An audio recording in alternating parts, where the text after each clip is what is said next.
and he has had 11 stolen bases in his last 12 attempts. And we're about to get underway.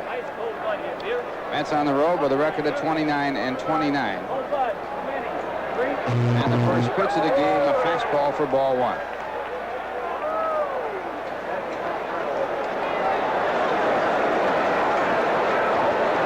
Dykstra with 86 hits this year. The Mets as a team dropping to third in the National League in team hitting at 270. The Cubs going in front of them with a 271 average. The Cardinals lead the National League at hitting at 274. Davey Johnson, number 5, sitting on the end of the bench, and of course the Cubs are led by the stick, Gene Michael. 2 balls, 1 strike to count to Dykstra.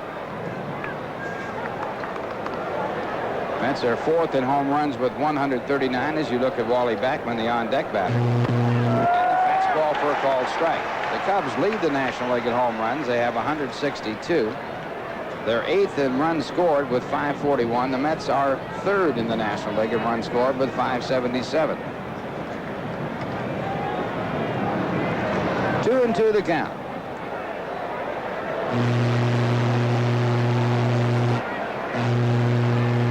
Strike 3. So Dykstra looks at a fastball, and that's the first out of the game. Lenny looked at 5 fastballs, as a matter of fact. This ball tailing back over the plate, clearly a strike. That'll bring up Wally Backman. Backman hitting 246. No home runs, 19 runs batted in, 1 for 5 in this series. And hitting .313 against the Cubs this year with 5 hits and 16 at-bats. And the breaking ball for ball one. Randy Marsh, the home plate umpire. Paul Runge, the umpire at first base. Bob Engel, the umpire at second. And Joe West, the umpire at third. Ready, Ted? I'm ready. And the sinking fastball, 1 ball, 1 strike.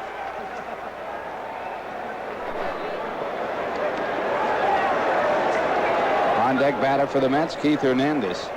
Mets took the lead on Hernandez' home run off Jamie Moyer yesterday. As a matter of fact, the Chicago Cubs have been behind for 7 games in a row.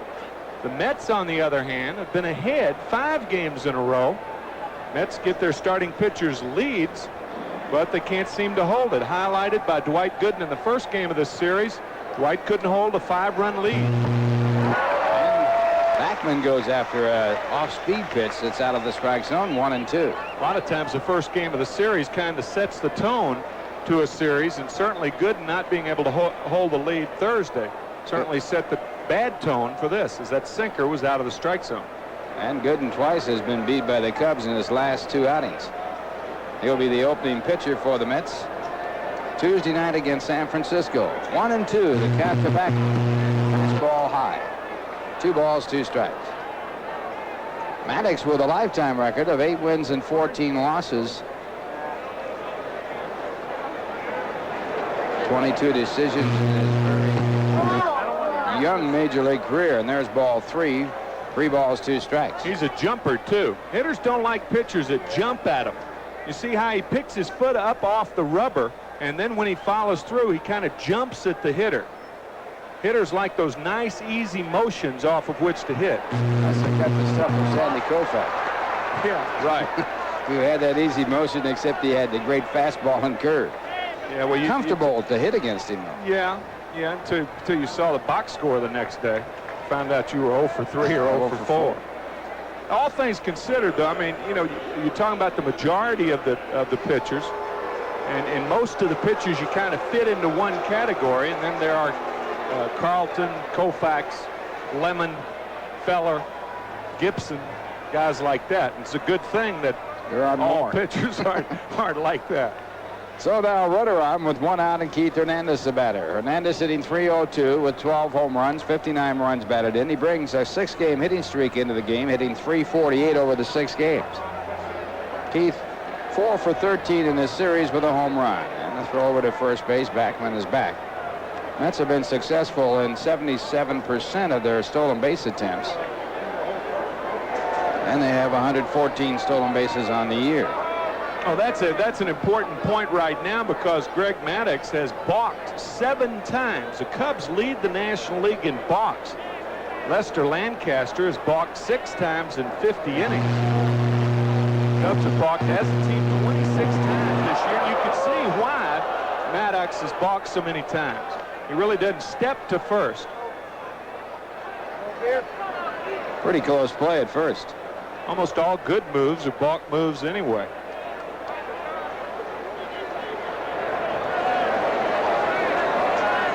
Hernandez hitting .245 against the Cubs pitching this year. It's a neat shot, isn't it? Yeah, a lot of balks. A lot of people talk about balks in a negative fashion, Ralph. Balks can help a catcher because if a guy's move is so good that he balks occasionally, runners are going to be more wary of him. Play a little more cautiously as they're on the bases. That pitch a ball, a fastball. Trying to get something positive really out of a negative stat, but both Cub catchers throw superbly, both Davis and Sundberg. They've thrown out a total of 36% of the runners trying to steal this year. That's a pretty good ratio. 1 ball, no strikes to Keith Hernandez. And ball 2, 2-0. I know, speaking very candidly from my personal situation back in 1979, it's no secret I had problems throwing. Steve Carlton set a National League record with balks, with 11 balks in '79, and had he not balked that much, that would have meant that he wasn't throwing to first base enough. Not a lot of guys stole off of him, primarily because of his move to first base, which kind of insulated a poor throwing arm that I had. That was ball 3, so a conference at the mound, a short conference with Jody Davis talking to his young pitcher, Greg Maddux. But as you pointed out, Tim, when a pitcher does balk a lot, it usually means he has an outstanding move. Yeah, a guy, for instance, like Sid Fernandez, if he doesn't have a good move to first base, he doesn't have but 2 or 3 balks in his major league career. The 3-0 pitch is high, ball 4, so 2 walks in a row. And the Mets have runners at first and second with 1 out. Now Herm Starrett out talking to Greg Maddux. Herm, if you remember, was a member of the Milwaukee Brewers. He's number 3 there. He was a member of the Milwaukee Brewers coaching staff, along with Tony Muser and several others. Frank Howard, a member of that staff when the gas explosion blew up in spring training a year from this past spring. And Herm had burns on part of his body. Tony Muser, the one injured the most. And all have thankfully recovered. So Darryl Strawberry, the batter. Darryl batting .275, 28 home runs, 67 RBIs, 1 for 11 in this series. But in his last 12 games, he's had 5 home runs and 9 runs batted in. And the fastball for a ball, 5 in a row out of the strike zone. Actually more than that with the walk to Backman, 6 in a row.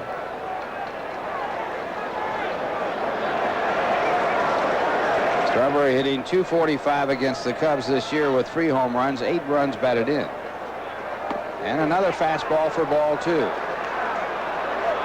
Boy, this is a dangerous situation for Greg Maddux. And a good one for Darryl Strawberry. Leave your feet when you swing at this pitch if it's a strike. And ball 3, 3-0. So the walk to Backman on a 3-2 pitch. 4 straight balls to Keith Hernandez, and now 3 in a row to Darryl Strawberry. 3 in a row out of the strike zone. And there's a strike. And Strawberry taking, and you wonder why.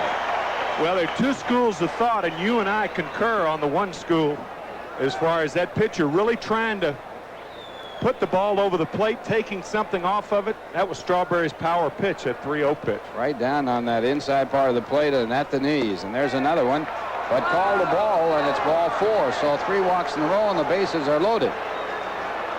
That other school of thought, Ralph, is usually from a pitcher's standpoint, pitchers who talk to hitters trying to help them. They say if a pitcher's wild, let him stay wild. Well, from a hitter's standpoint, there's that 3-0 pitch, man. Now, even though Strawberry does walk, that 3-0 pitch is right in his power alley.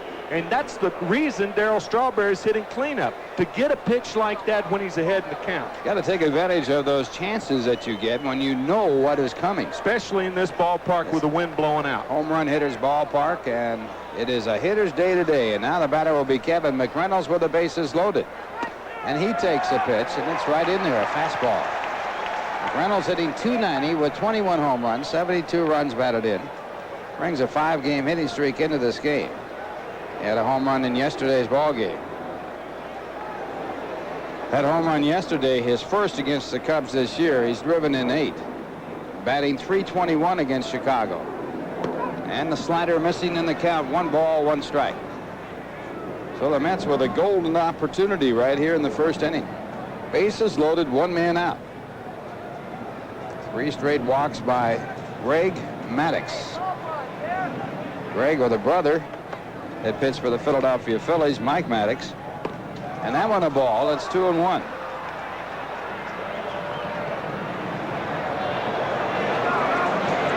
Unusual for Greg to be wild. He's walked about 3 a ball game, which is not real bad.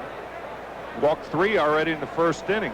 A forlorn look on Gene Michael's face. And another one out of the strike zone, and that puts the count at 3-1. So again, Jody Davis out to the mound. The Cubs have made a visit to the mound with their coach, so they can't go out again. It's really tough for a catcher, tough for a pitcher, obviously. But I mean, what do you do as a catcher? You got to just keep putting the fingers down. Hope he hits it hard at somebody, because chances are he's going to try to get a good ball to hit right here. No one throwing in the bullpen, so Gene Michael's going to sit this one out. And this ball hit out to right field. It's fairly deep. Tagged up at third is Backman, and here's the throw. It's offline. A run will score.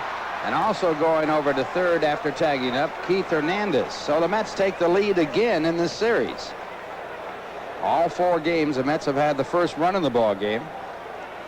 Tell you, 3-1 pitch, and Kevin McReynolds hits a sacrifice fly. There are some situations where you say, hey, we'll trade an out for a run, and that was kind of one of them.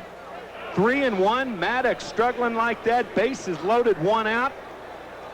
You'd prefer to have a pop-up or something, but something like this is not that bad a deal if they can get out of this inning with only 1 run given up. After 3 walks, that certainly would be a good out. So now the batter will be Gary Carter. Carter 4 for 12 in the series, overall hitting .241 with 16 home runs, 60 runs batted in. And ball 1. Carter hitting .293 against the Cubs this year with 3 home runs. He's had 12 hits and 7 runs batted in.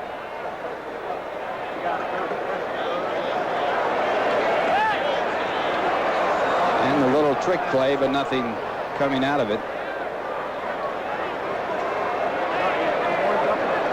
Mets with a run without a base hit. 3 walks by Greg Maddux. Runners at first and third. 2 men away. There goes Strawberry. The pitch is taken for a strike, and Strawberry with a stolen base moves in the scoring position.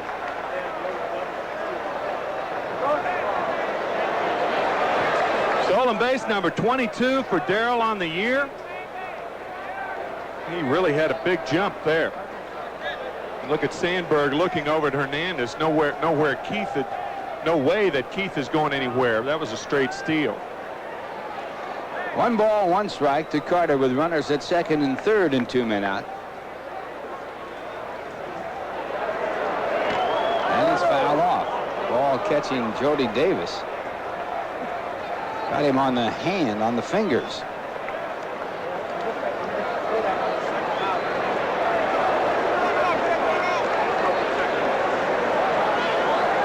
Tipper hit the shoulder tip. See, a catcher's chest protector, as you see, it does not extend out on the right arm for obvious reasons, because that's the throwing arm. It does on the left arm. It extends to the shoulder tip, and that area right there, vulnerable. See how it extends on the left shoulder to the shoulder tip, but not on the right shoulder, and that's where it hit him, right on the tip. This ball hit up the middle for a base hit. 2 runs to score as Carter comes through with 2 men out. Hernandez scoring, and then Strawberry, and the Mets lead by a score of 3-0 on their first hit in the inning.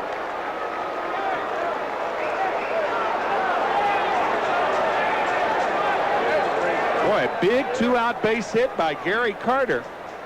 And what the Mets are looking to do, put the Cubs away. They have been ahead, as we said, all 4 games, but they've lost 3. Strawberry scoring easily, the ball not hit sharply. So 2 RBIs for Carter, his 61st and 62nd, and that'll bring up Howard Johnson. Well, the Mets have scored the first run of the ball game. They have won 44 and lost 22. And 3 of those 22 losses have been in the first 3 games of this series. Johnson looks at a breaking ball for ball 1. Johnson hitting .270, 27 home runs, 74 runs batted in, the club leader in RBIs. Howard in this series 2 for 7 and hitting .333 against the Cubs this year. And a ball on the fastball. 2 balls, no strikes. Johnson has had 3 home runs against the Cubs and 7 runs batted in. As you look at Greg Maddux, he came into this game with a record of no wins, no losses, and now Ed Lynch, I should say, is out in the bullpen area, getting ready to throw. And that fastball, a ball 3-0. Same thing applies right here in this ballpark. You got to look for that fastball off a struggling pitcher and just go to ripping. And the 3-0 pitch is called a strike. Johnson taking. So he loses a good opportunity to smoke one. Some say you get the same pitch on 3-0 as you do on 3-1. Which you probably do, but you got one less chance. One less chance.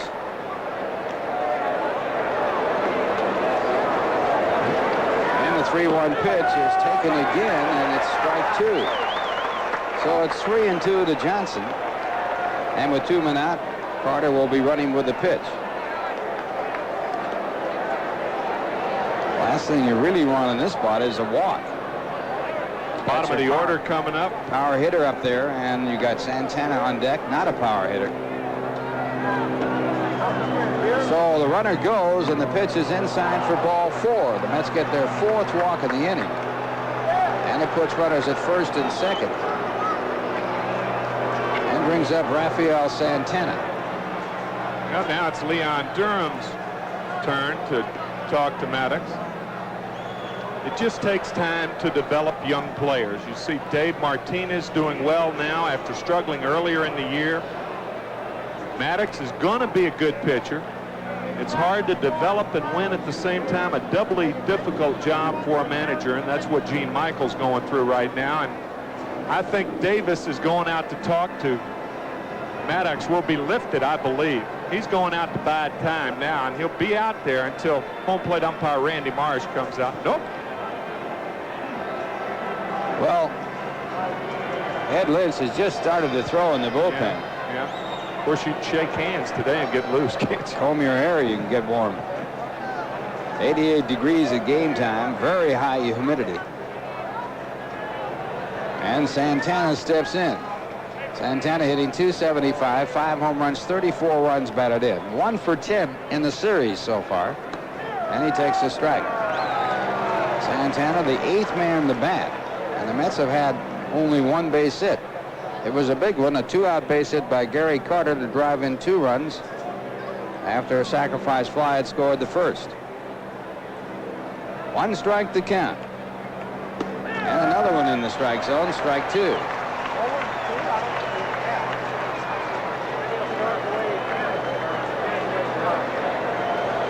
Santana hitting .297 against the Cubs with 1 home run and 7 runs batted in.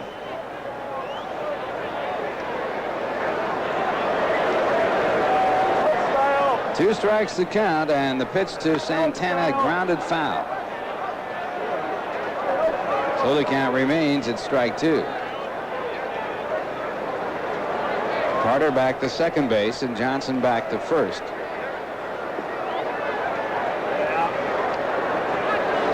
Maddux was optioned to Iowa on August 4th and brought back yesterday. August 15th. And the slider bounced out to the shortstop. Fielded by Quiones. The play at second is close as Johnson hustles in there, but it is in time. And Darling, after warming up, had to wait 27 minutes. So he may be cold, and for that reason may be a little wild. So if you're the Cubs, you might take a strike. Martinez hitting .304 with 8 home runs, 29 RBIs. We'll see how they will play it. And he does take a pitch. It's called a strike. Martinez with 3 home runs in his last 4 ball games. And he hits this ball high in the air to left field. McReynolds shading from the sun. Tough sun field right now, and he makes the play. Shades are down.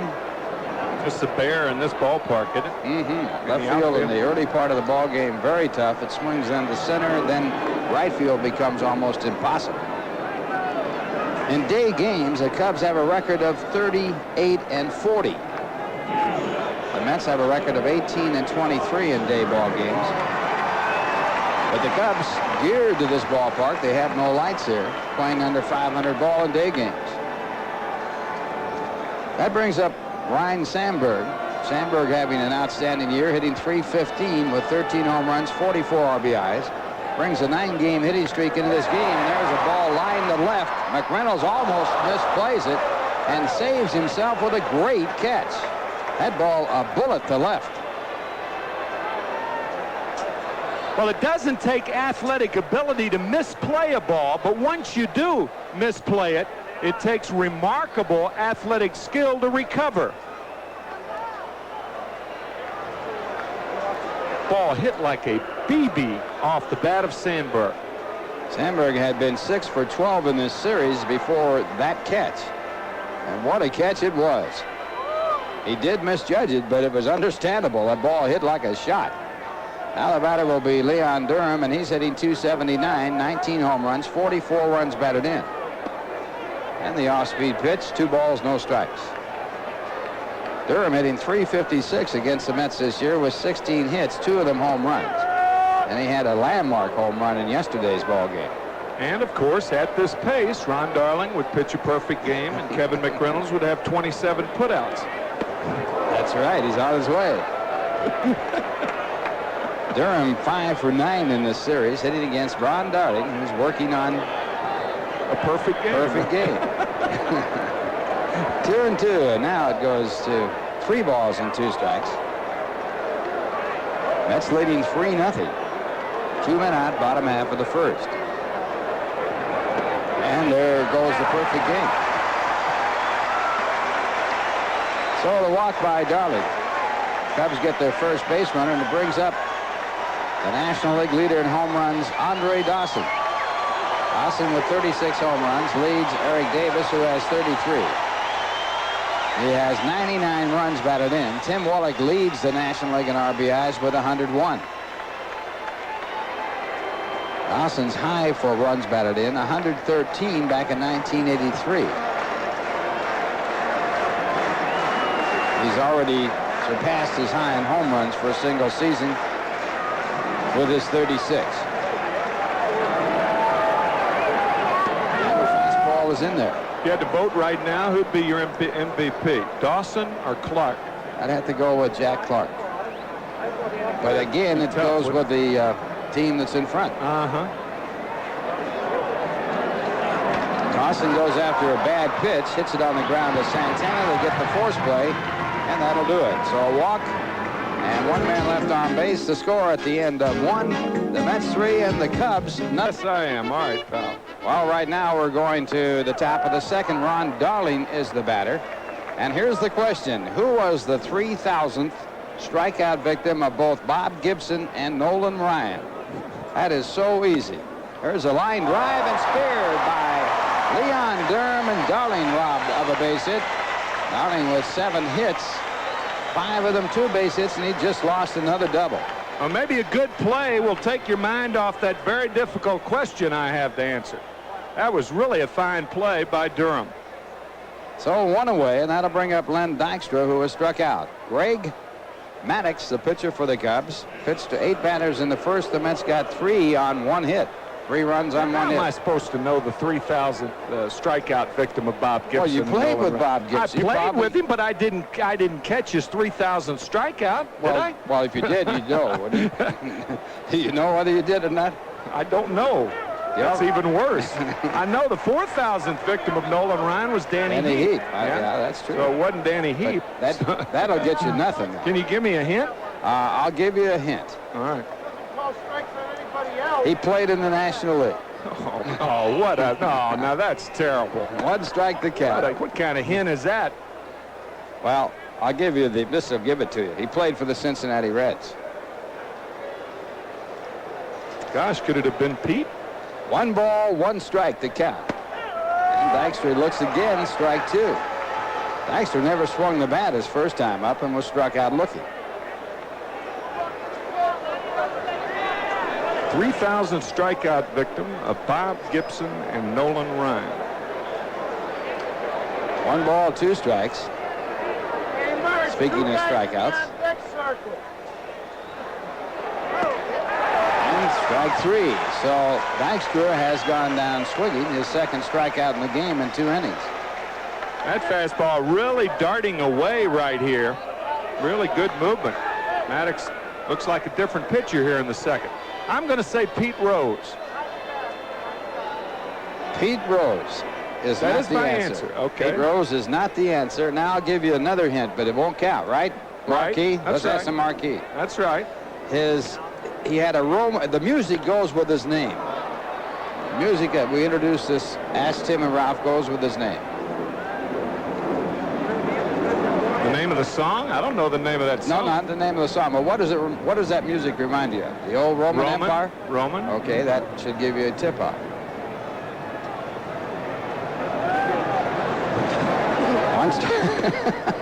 It isn't easy, is it? Well, look, I've already gone through not getting it right. Now, I don't want. Okay, I'll give you another clue. No, I don't want any more clues. I'm clued out.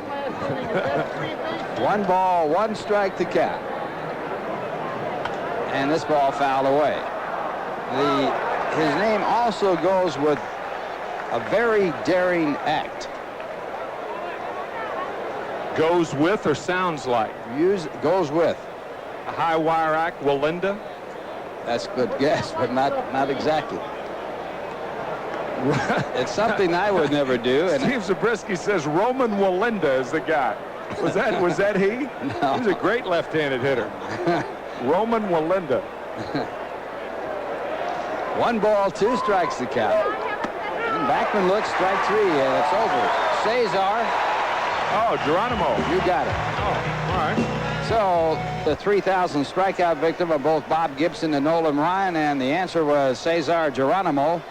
And the question submitted by Doreen Grabowski of Jackson, New Jersey. And now for the play-by-play, Tim McCarver. All right, Ralphie, thanks a lot. Keith Hernandez takes the little scooter down there from Jerry Mumphrey and takes it himself. The Mets on top, 3-0. I hadn't even reached 500 yet. I was 0-3, then I was 1-3. Now I'm 1-4, and you're 2-3. So I'm a full game back. Got a chance to catch you today, pal. Still, yeah, you did that. I don't know how you missed it with those hits. The hints, that's the only question where the hints made it tougher to answer. I think it ought to be disallowed. Keith Moreland with 22 home runs. He homered in Friday's game off of John Mitchell to put the Cubs in front to stay. 3-run jobby. And it's 0-1. Ron Darling looking for victory number 10. 1-1 to Moreland. Line drive, base hit to right, and that is almost your prototypical Keith Moreland hit. Moreland loves to hit to the opposite field, especially with 2 strikes. He did that on a 1-1 count, but just punched it out to right field for the first hit for Chicago. And you watch him just tap it out there. It looks easy, but it's not that easy. Strawberry fields it, and the Cubs with a base runner and 1 out here in the 2nd. Well, a guy has just killed the Mets. Luis Quinones, the batter. He takes a strike. Luis batting .318 against the Mets, 7 for 22, but he has 5 of his 6 doubles against New York pitching. Batting .241 overall. Good play by Carter. Oh boy, what a play that was. 1-1.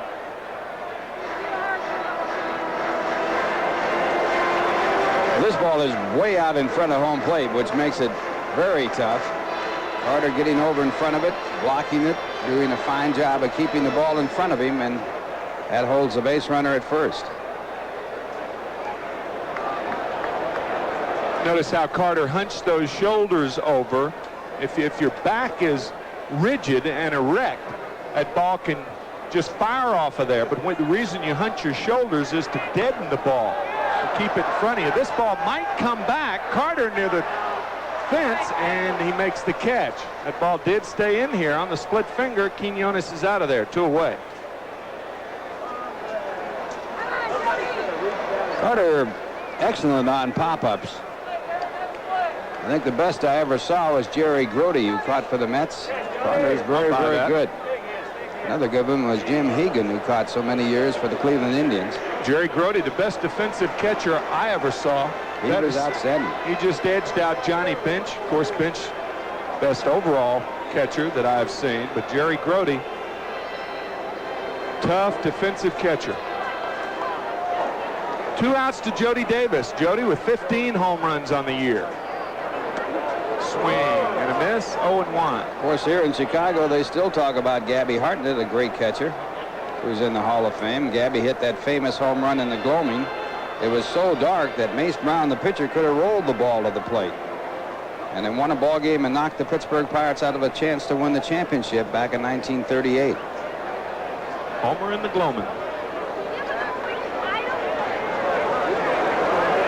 Moreland back, 3-0 New York. They did it on 1 hit in the first inning. Each side with 1 hit. So the Mets certainly maximizing their hit so far. Another good play by Gary. 1-1 to Davis. Darling has made 6 wild pitches this year. He also has balked 3 times. Early in the year, when he had that 6-game losing streak, he was throwing an awful lot of those splitters in the dirt. Since he lost 6 straight, he's won 7 of his last 8 with 5 straight wins.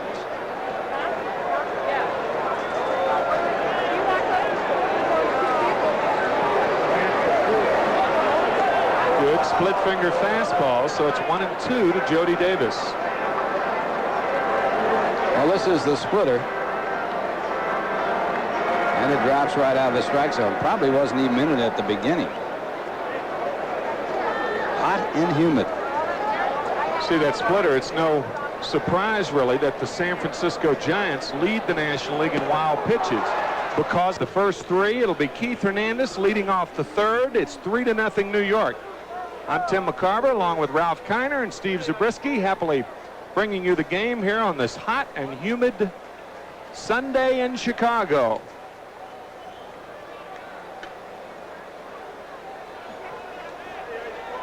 Sunday in the park with Keith.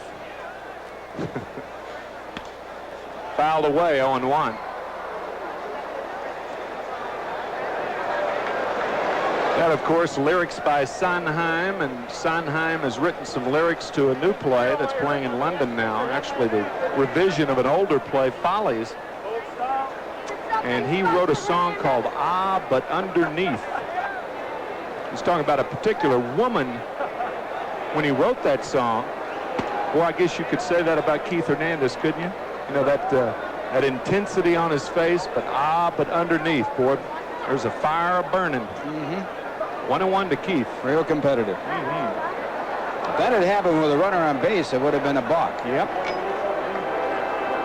Who was the pitcher that always lost his hat? Pacella? But Jim Bouton did. And they had one with Atlanta. I think John Pacella did. Yeah. Nice play by Sandberg. And he throws to Durham, 1 away. Sandberg, a glider. What if you had Sandberg and McReynolds on the same club? You'd have a couple of gliders, wouldn't you? It would be outstanding. Sandberg's made one error since he came off the disabled list back on July 11th. I guess if Sandberg's a glider, Strawberry is a Concorde. Streamlined. Little hopper past Moreland. Strawberry's going to have at least a double. And Mumphrey retrieving the ball. So Darryl, just a little 38 hopper by Keith Moreland. So he's at second with one away. Strawberry is a glider with engines. I mean, he turns on that jet burner. Well, you get a few of these, but they never add up to equal the line drives that are caught. So Kevin McReynolds, speaking of gliding, is the batter. Mets on top, 3-0. The double by Strawberry, his second hit, and he will steal third base on you. And it's a good time to do it with one out. However, not a good park in which to do it. Fastball on the corner. A caught stealing in this park with the wind blowing out is not a good thing. That's a bad thing. Sandberg and Quinones giving him a lot of room down there. Slider outside, 1-1.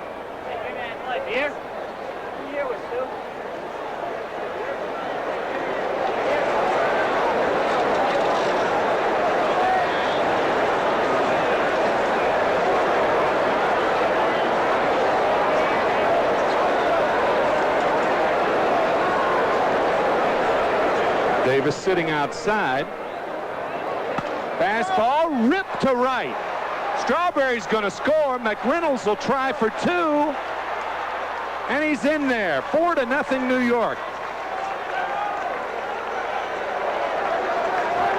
Good piece of hitting, wasn't it? Awfully good piece of hitting. Second RBI for McReynolds, and the base hit gives him 6 games in a row where he's had at least one base hit. And the Mets take the lead 4-0 as they score on back-to-back doubles. McReynolds doing a good job of moving on down to second against the strong throwing of Andre Dawson. So Strawberry scores. McReynolds exchanged with Strawberry at second, and Carter's the batter. Gary, a single, drove in 2 in the first inning, and he fouls it away.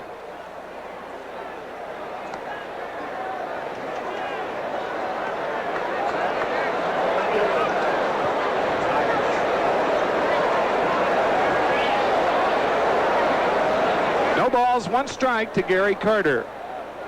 That typifies the day. The fellow with 2 ice cream cones going to his seat. Doesn't it look good? Slider misses, 1-1. Do you know of anybody who doesn't like ice cream? Bill Webb. The marquee of Mountain Lakes. I don't know one person who doesn't like ice cream. I've never met anybody. A marmalade's a different story. What'd you do with that marmalade that was given to you? Jane Chrisman from Allentown, Pennsylvania, while checking out today, gave me a bottle of marmalade that she saved for me. I'm sure breakfast. You took it home with you. You're taking it home with you. It's that same revolving jar of marmalade that nobody ever eats. I keep sending it back on room service tray, and I get it back the next time in. No telling how old that jar is. 2 and 2. Well, it's never been opened. That's for sure. 2-2, a runner at second. We're in the top of the third here at Wrigley Field in Chicago. The Mets, having lost 3 in a row, scored 4 earned runs against young Greg Maddux.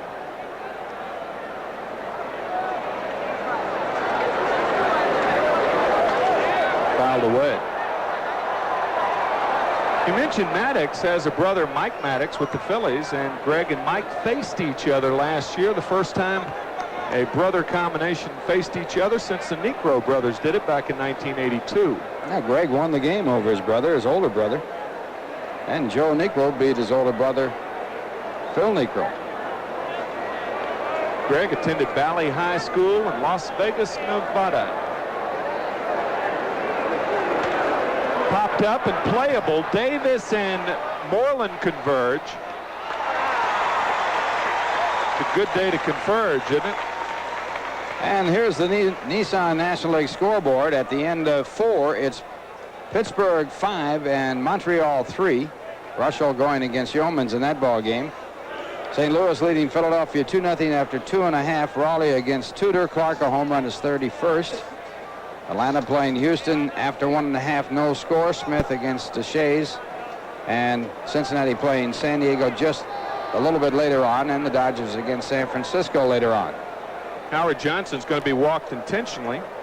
Von Hayes was thrown out of the ball game for Philadelphia, arguing a called strike. So the Phillies are undermanned right now, trying to win 3 out of 4 from the Cardinals.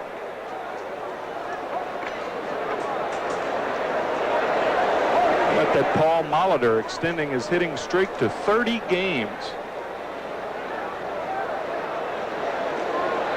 Well, let's see. Dominic DiMaggio with 33 ahead of him, and of course Pete Rose has the National League record, and Joe DiMaggio the Major League record of 56. Pete Rose with 44. Rafael Santana the batter, and the slider is outside, 1-0. Rod Carew hit in, was it? No, not Rod Carew. Kenny Ken Landreau hit in 31. Back in 1980,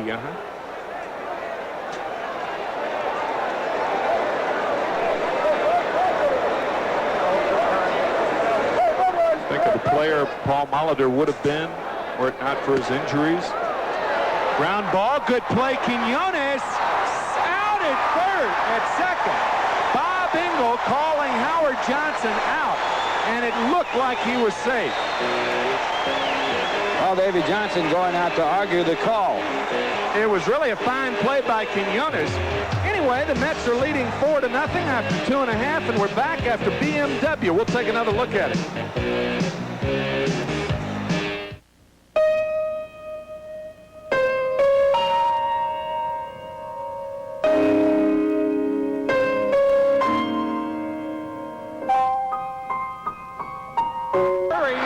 Got him. Nice play by Santana. 1 away. Well, this was a good play by Santana. Johnson can't get to it. He tries to cut it off, and Santana charging from behind, and he has to make this pickup and throw on the run. And he does make a good throw. Picks up the out. Good job.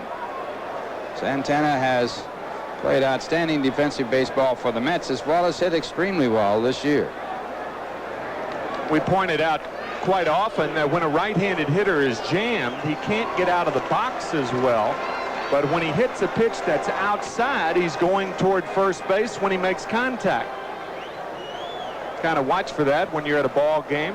The ball on a right-hander, when he's jammed, he will not get out of the box nearly as well. One of the reasons why Rogers Hornsby, a right-hand batter, was such a great hitter, he stood deep in the box and was moving into the ball all the time, so he could get out of the box and go down that line. Hit .424 for the highest average by a right-hand batter ever, and for 5 straight years averaged over 400. Martinez pops it up on the 1-0 pitch. Johnson in foul territory. Now in fair territory. That ball a fair ball. Hojo makes the play. 2 out here in the third. Hornsby a fast runner, Ralph? Very, very fast getting down the line. Of course, he played some of his great career right here for Chicago. Also played for the Giants and the Cardinals. Real pleasant man, I understand. He wasn't easy to get along with. Well, I've heard some stories about him as a manager. Wow, Sandberg the batter. Not pleasant stories. And most not repeatable either. He would not go to a movie. He would spend his time sitting in the lobby, and he felt that if he went to a movie, that it would bother his eyes. No balls and a strike to Sandberg. Tapper toward third, but foul, 0-2.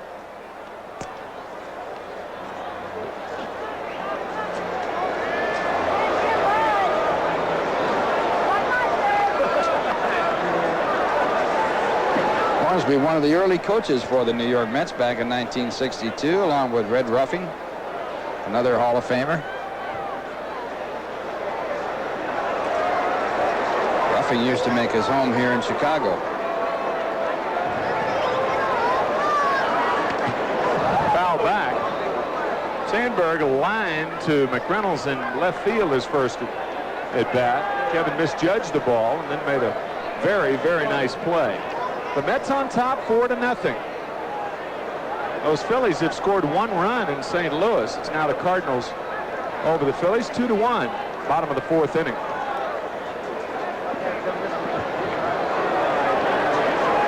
Oh, got him on a good split finger fastball. Darling in total control. The Cubs go in order. 4-0 New York after 3. We'll be back. Day of harmonic convergence. Oh, I love that. Where'd you get that? That's great. I heard it on the news. Oh, it's wonderful. What does it mean again? It means that as Darling leads off here in the 4th and swings and misses, it means that the solar system is harmonically in line. That all the planets, all the heavenly bodies, if you will, are lined up perfectly. Fouled off, strike 2. You're talking about at Wrigley Field or in the solar system? Everywhere, apparently. And the thinking is that it's a day of harmony and peace and well-being throughout the entire length and breadth of the solar system. Now, how much significance you can attach to that, I don't know. Strike 3. Darling strikes out on 3 pitches, 4th strikeout for Maddox. And we will tell you that this game is being brought to you in part by RC Cola. People go out of their way for the taste of RC. And by your New York, New Jersey, and Connecticut Lincoln Mercury Mercure dealers. Lenny Dykstra has not had much harmony at the plate today. Struck out looking, struck out swinging. And he hits it right back up the middle, a base hit into center field. So Lenny had enough of that. Hit number 4 for New York. Matter of fact, Lenny had not, prior to this base hit and prior to making contact, he had no convergence whatsoever with ball on bat. Totally Striking out twice. Total disharmony. I love that term. I still don't know what it means, but it was a great explanation, but I still don't know what it means. Couldn't have been that great. Backman has walked and scored and struck out looking 0 for 1. And he grounds it up the middle. Right there is Sandberg to Quinones for 1, and not in time at first to get the double play. So Backman will be at first on a fielder's choice with 2 out. Usually a high chopper like this you're not going to get to unless you have a right-handed hitter hitting. Now with a guy who runs well like Backman. Sandberg's so smooth out there, isn't he? He really is. And, you know, when he first came up to the big leagues, he wasn't that smooth. He was sort of a stabber. But he has worked hard and is about as good a second baseman as you could want. All stabbing means is that you don't play the ball under the hop, which means you don't have your rear end down and you're stabbing at things. Makes your hands harder. Chances for more errors that way. A pitch out, but Backman not running. Keith Hernandez 0 for 1. He's walked and scored and grounded to second. Another thing that you could do, if you stand up and touch your toes, your rear end's up. You lower your rear end and your hands go out. So by lowering the rear end, you actually see the ball better. Ooh, right back through the middle. Maddox just able to get out of the way, and a base hit for Keith Hernandez. Backman at second, and the Mets with runners at first and second and 2 out. It's almost on cue, wasn't it? Speaking of seeing the ball better, good thing Greg Maddox reacted to this liner. Oh, get down. Wow. BB. That turned him around. So Hernandez extends his hitting streak to 7 straight. And here is Darryl Strawberry, who has walked and doubled, scored twice, and stolen a base. Ball 1.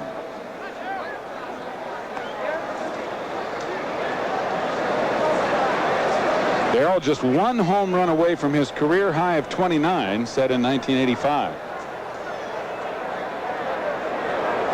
Ball 2.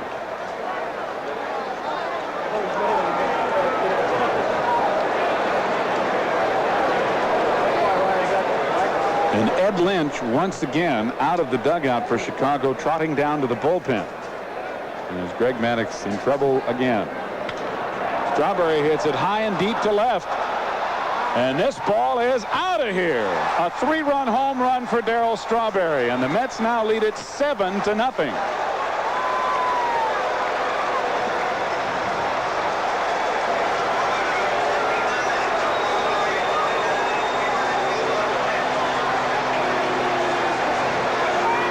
Well, Darryl does in fact tie his career high with his 29th of the year.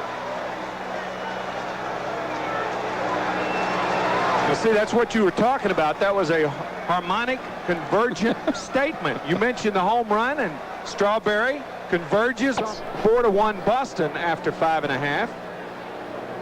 Toronto over Chicago 3-2 after 3.5. Kevin McReynolds takes the strike. Detroit over Kansas City 1-0 after 1.5. Seattle losing to Minnesota 3-0 after 1.5. And finally, Milwaukee at Baltimore a little later on. And we'll talk about Paul Molitor as the afternoon progresses. Going for 31 in a row today. Grounded to third and tried to backhand it was Keith Moreland, and it went off his glove into foul territory. And we'll see how they score it, but it could go either way. When an infielder is standing still, usually the ball is playing him. You see how he's just immobile there? Usually the ball plays an infielder. When he tries to field the ball without his feet moving, feet give good balance to a third baseman. That an in-between hop, the ball should have been fielded, but he shouldn't have had that hop to play. Either charge it or go back on it. So he played himself into an error. Right. And it is an error on Keith Moreland, the first error of the game. And here's Gary Carter, who takes a ball low and away. Carter drove in 2 runs with a single in the first inning, and he popped out to Moreland in foul territory in the third.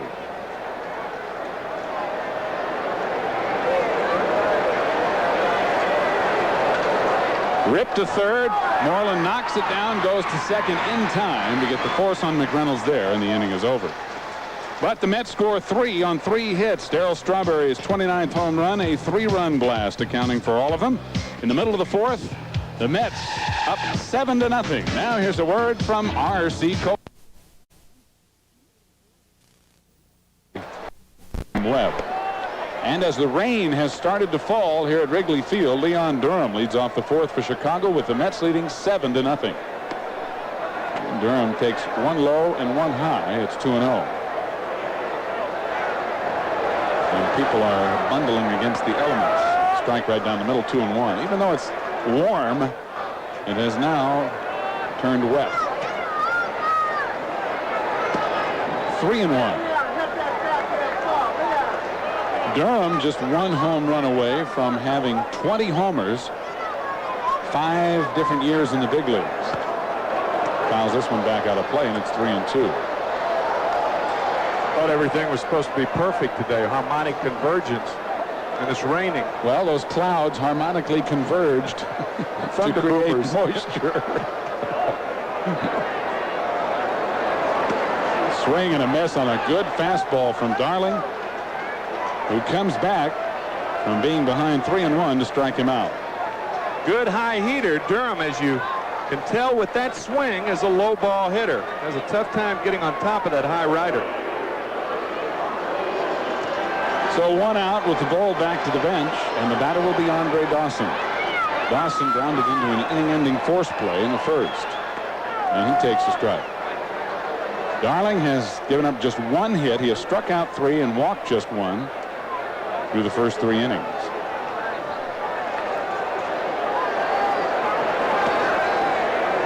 One and 1. Cubs right now are happy to see that rain. Trailing 7-0, and not an official ball game yet. Foul tipped into the mitt of Carter. 1 ball, 2 strikes to Dawson. Another good fastball. Darling is really pitching confidently this afternoon. Down and away, 2-2.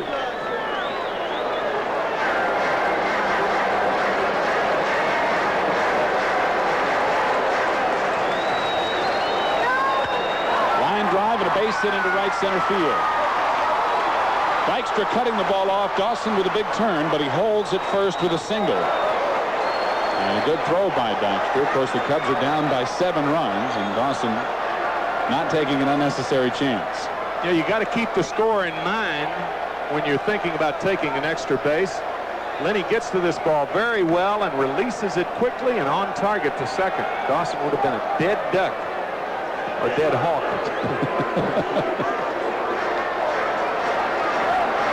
So the hawk is at first for Jerry Mumphrey, who grounded to first back in the second. Strike one.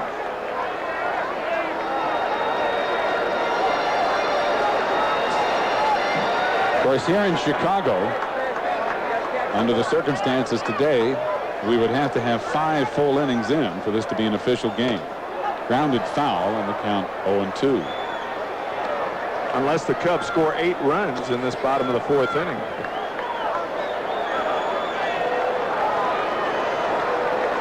If the home team's leading, you only have to play 4.5.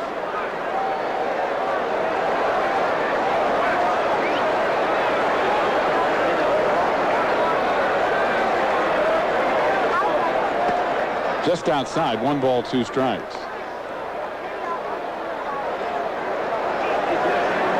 Darling, who has had 7 victories in 2 complete games in his last 8 starts, has also won 5 in a row. Again outside, 2-2.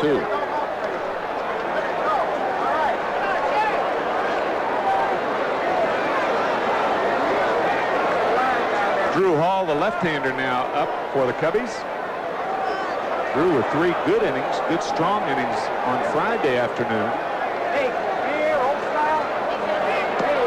Split finger fastball gets Mumphrey, and Darling has now struck out 4, 2 of them here in the 4th inning. If you're the hitter, you see the pitch coming up there, and because of the late break, you commit early, and that's why you see a lot of split finger fastballs. A lot of guys swinging through those pitches, and you say at home, how can he swing at a ball that low? Well, it doesn't look low to the hitter.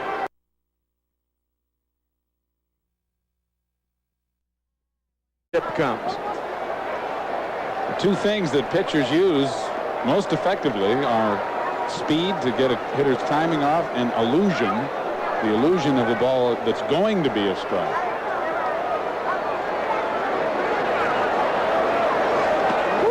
That ball just inside. Ball 1 to Keith Moreland. Moreland got a base hit in the 2nd inning. He only hit until this inning when Dawson singled to right center.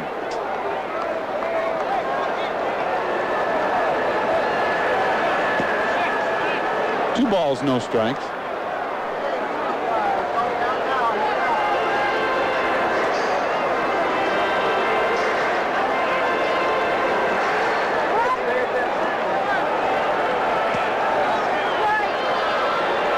I don't have any idea where that pitch was if it wasn't in the strike zone, but it was called a ball by Randy Marsh, so it's 3-0. And that's ball 4. Second walk issued by Darling, and with 2 out, the Cubs have runners at first and second. And the batter will be Luis Quinones. Quinones popped out in foul territory to Gary Carter. One of the few times the Mets have been able to get him out in this series. He also hit well against New York in the series last week at Shea.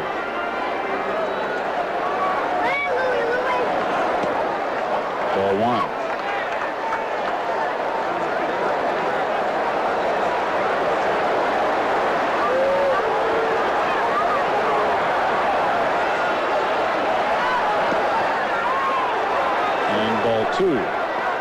Darling upset with the call, and the rain has really started to come down a lot harder now.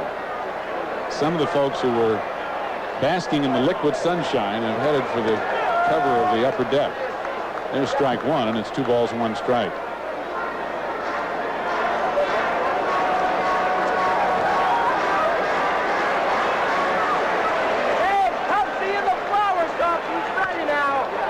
Fly ball popped up in foul territory down the left field line, out of play. So the count 2-2. You can tell I guess the native Chicagoans, they brought the umbrellas, even though it was a sunny day to begin with. One never knows.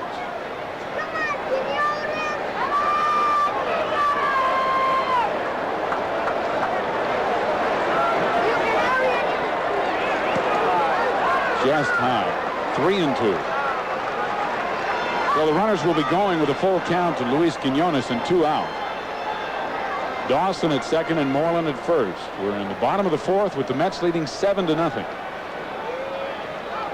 Moreland with the roundhouse lead, and it's ball 4.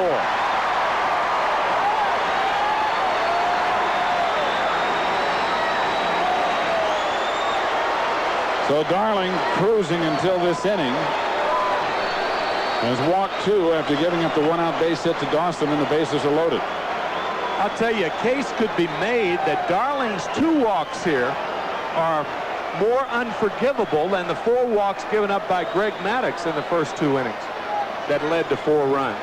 Because Ronnie's got a 7-0 lead, and when you walk guys on, you don't make the hitters earn a trip to first base or around the bases, and you set things up for the big, strong guys. And in this park, big, strong guys are very dangerous. Jody Davis is a big, strong guy, and he struck out his first time up, and he takes a strike here. One of the things that Darling has had a problem with throughout his career is pitching with a lead. Yep. Rafael Palmeiro out on deck as a pinch hitter with the pitcher Ed Lynch scheduled up next. Darling seems to lose a little concentration when he gets ahead in the ball game. And it's way inside, 1-1 to Davis. Dawson at third, he singled. Moreland at second, he walked. Quinones at first, he also walked. Jody Davis over the last 20 games has hit .333 since Gene Michael moved him down to the 8th spot in the batting order.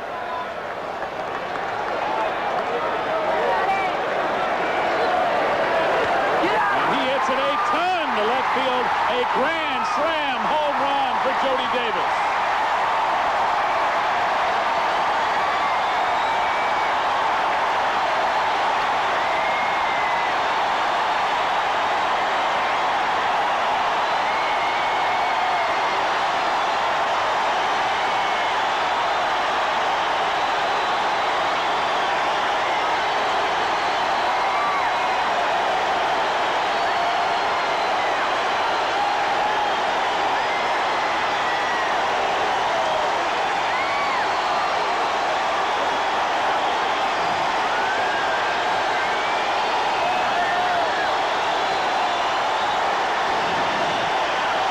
The crowd wants Jody to come out for a curtain call. Well, I guess you could say simply, like the lawyer with the attaché, I rest my case. It's not the home run. Believe me, it's not the home run. It's the 2 walks preceding the home run. Rafael Palmeiro, the pinch hitter for Ed Lynch. With the score now 7-4 New York. Palmeiro grounds one foul outside of first in the count, 1-1. He's hitting .274 on the year with 6 homers and 14 RBIs and 3 for 16 as a pinch hitter. That's the 20th home run Ron Darling has allowed. And grand slam number 5 for Jody Davis. And his second grand slam off Ron Darling.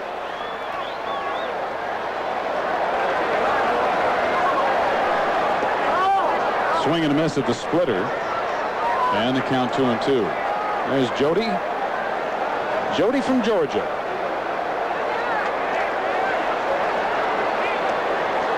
Three and 2.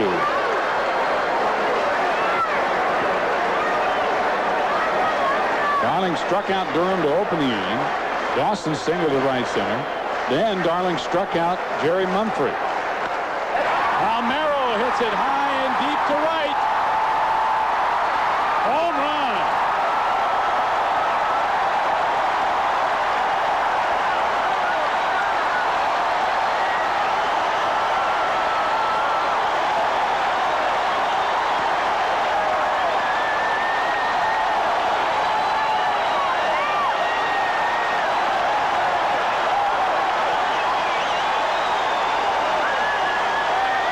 The Mets now have just a 2-run lead as Palmeiro hits his 7th home run of the year and his 2nd as a pinch hitter.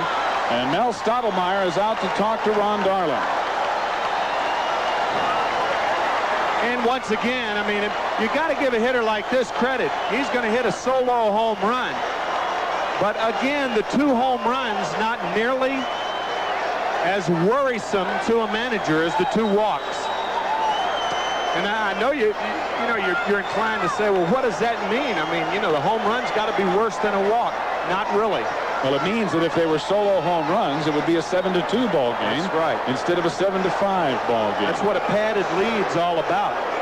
To protect against solo home runs. You're not in a 1-run ball game, and that's why it's really a cardinal sin to walk hitters when you're that far ahead.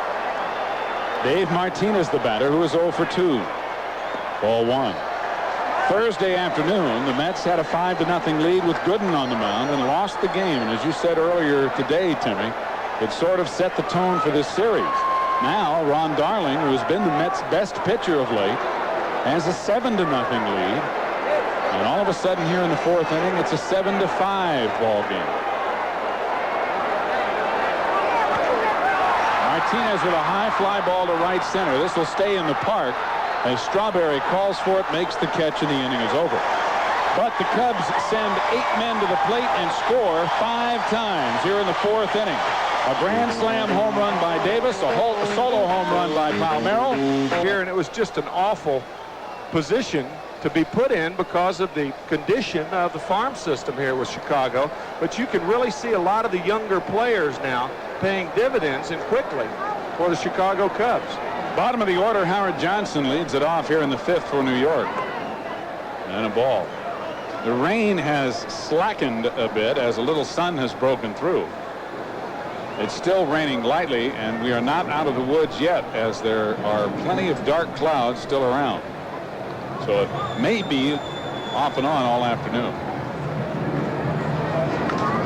Ground ball to second. Nice room service hop for Sandberg. 1 away.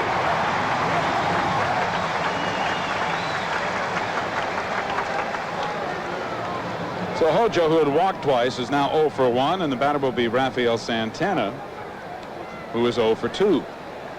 Santana has grounded into 2 inning-ending force plays. The last one in the 3rd inning, a questionable call at second. And really, Rafi was robbed of a base hit by Quinones, who made a fine play up the middle.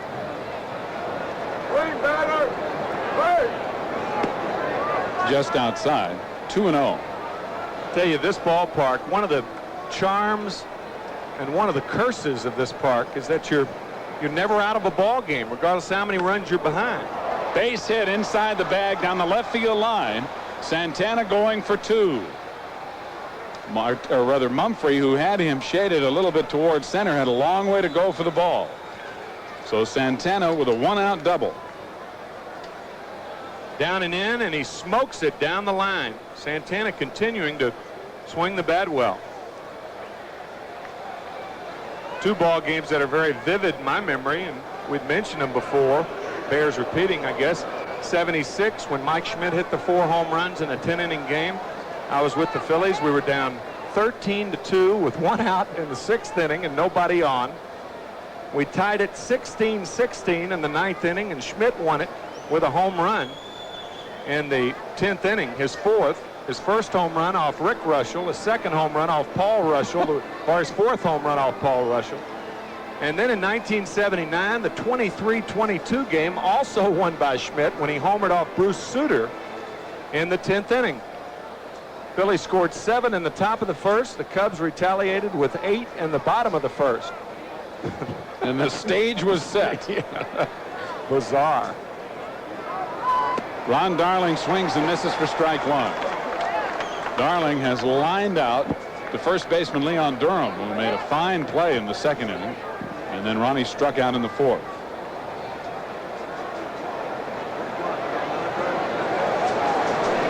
Santana at second with 1 out. Mets leading 7-5. Line drive, base hit right field. Dawson charging, falls down, and Santana being held at 3rd. Santana was held obviously before Dawson slipped and fell. Dawson was playing shallow, and well, there are two ways that a third base coach brings a runner into third. He'll say stop and point to the bag, which means stay on the bag, or he'll bring you around the bag. Santana was brought properly around the bag then, but he had stopped, and by the time he had a chance to regain his momentum going toward home, it was too late. Good recovery by Dawson. You just can't take a chance. If there are 2 outs, you might send Santana, but with 1 out, you can't take the chance.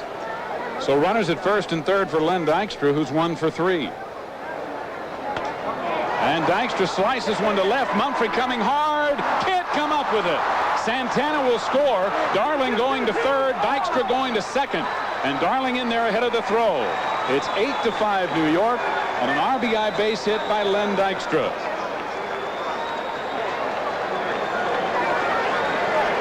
And I think it's going to be a double for Len Dykstra, because it's a double for him all the way.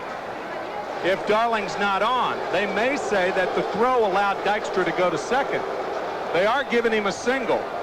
I don't think that's right, the proper scoring. I think, for instance, if nobody was on, I think Dykstra gets a double. And I think that's the way you ought to judge it, whether it's a single or a double. And especially with his speed, he's going to go to second base as soon as the ball bounces away. Exactly. But it is a single and an RBI. No big deal, one way or the other, but extra base for Dykstra. And this gives you an idea of how Davy Johnson feels about this ballpark. He's going to pinch hit with a 3-run lead. Taking no chances, Tim Tuffle in there, and obviously with 2 runners in scoring position and still only 1 out, the Mets have an opportunity to make some more hay. And if you ever need a little extra hay, this is the place.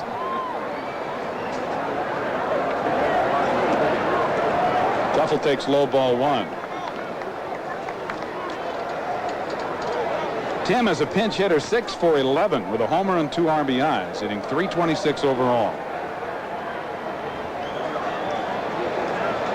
Drew Hall has not looked like the same Drew Hall that pitched Friday, but then the Mets are swinging the bat a little better than they did on Friday.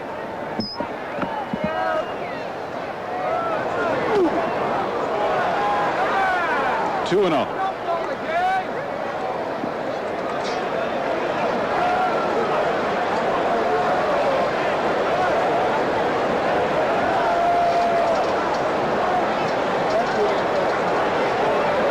Cubs playing the infield halfway. And it's 3-0 to Tuffle. By the way, Ralph Kiner just informed us that Paul Molitor doubled in his first at bat today. He has now hit in 31 straight ball games. Man, that's an achievement right there. Something you never forget. He's extended that at other times this year in some dramatic ways. Ball 4 to Tuffle. And the bases are loaded. The other night, I think it was Friday night, in the 7th inning, he got the base hit, and that could have been his last at bat. There were 2 outs at the time. On one occasion, I know he did homer in his last at bat in the ball game to keep it going. So bases loaded with 1 out for Keith Hernandez, who has walked and scored, grounded out, and singled and scored. We talked about Molitor and his injury situation. He's been on the DL 11 times in his career. Once a full season. Torn rotator cuff. Marvelous talent.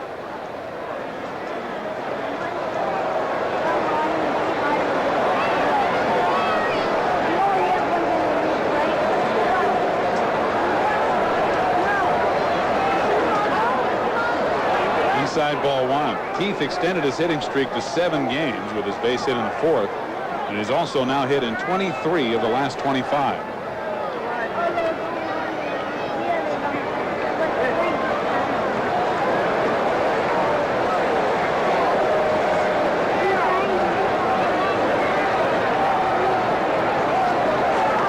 Grounded foul, 1-1. Darling at third base, Dykstra at second, Tuffle at first. You talk about a situation where Keith Hernandez will bear down a left-handed pitcher with the bases loaded and 1 out. That 1-0 pitch was a good pitch to hit, too. That was Hernandez. That's the ball he can drive, that ball down and in.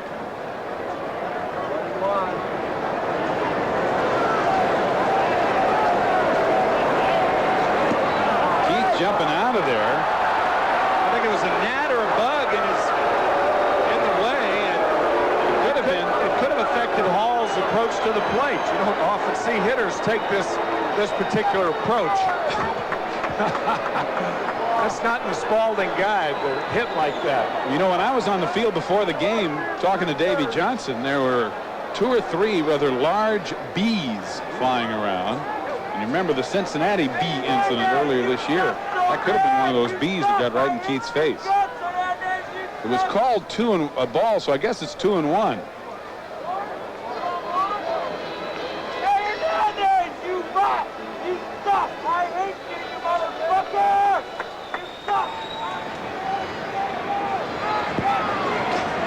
A fastball grounded foul. So the count now 2-2.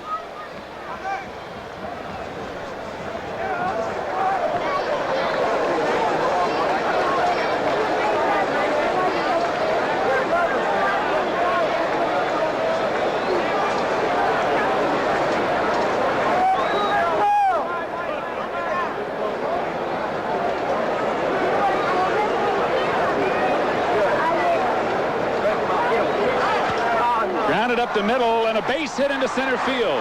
Darling scores. Dykstra scores. Tuffle going to third. Here's the throw, and he's out.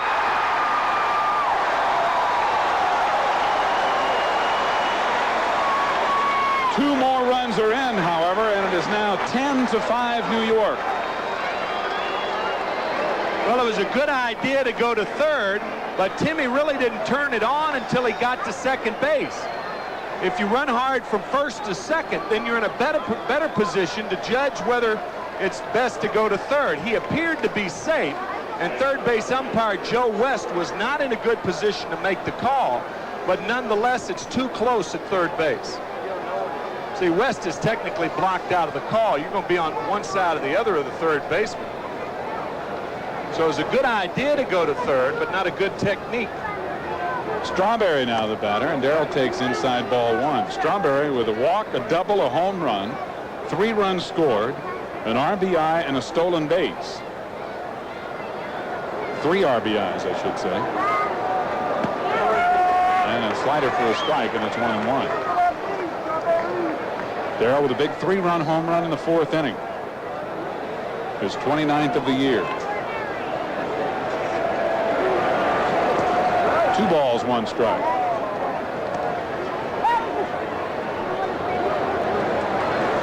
Drew makes his winter home in Rush, Kentucky. That's a nice place to live if you're a pitcher. Rush it up there.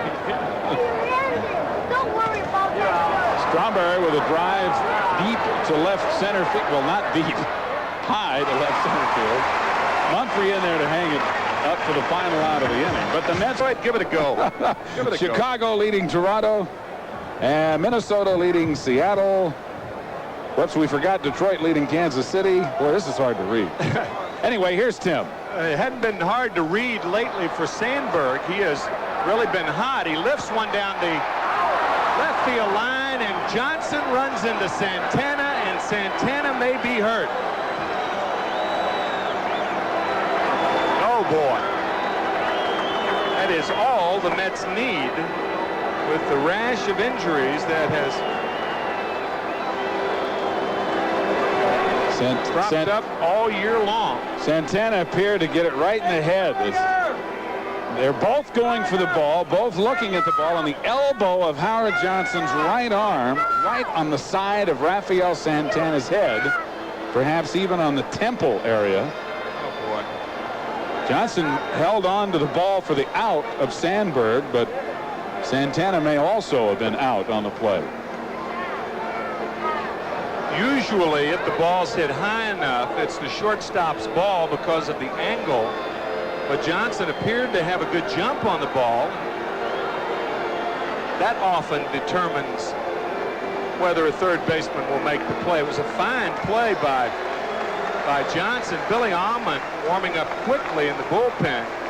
Rafi appears to be able to stay in the ball game. Now he's looking at his right hand.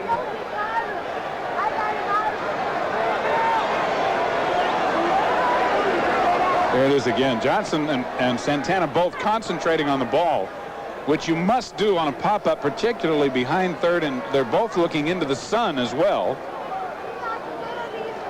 And just in the act of making the catch, they come together, and Howard Johnson's right elbow hits Rafael Santana on the side of the head. Fortunately, Rafi appears to be all right. So I guess the caption should read, "Caught in the act." And here's Leon Durham with 1 out, and 10-5 the Mets lead it. We're only in the bottom of the 5th inning. Bull 0 for 1. He has walked and struck out, and ball 2 from Darling. Would you call that collision a non-harmonic convergence? Yes. Never forget that little tandem of words. 3-0 to Bull Durham. Be the next century before it happens again. Santana's hoping it's the next century before that happens again. It's appropriate that the Bull is up too. 3-1. Ball 4. And that, of course, has nothing to do with an astrological sign.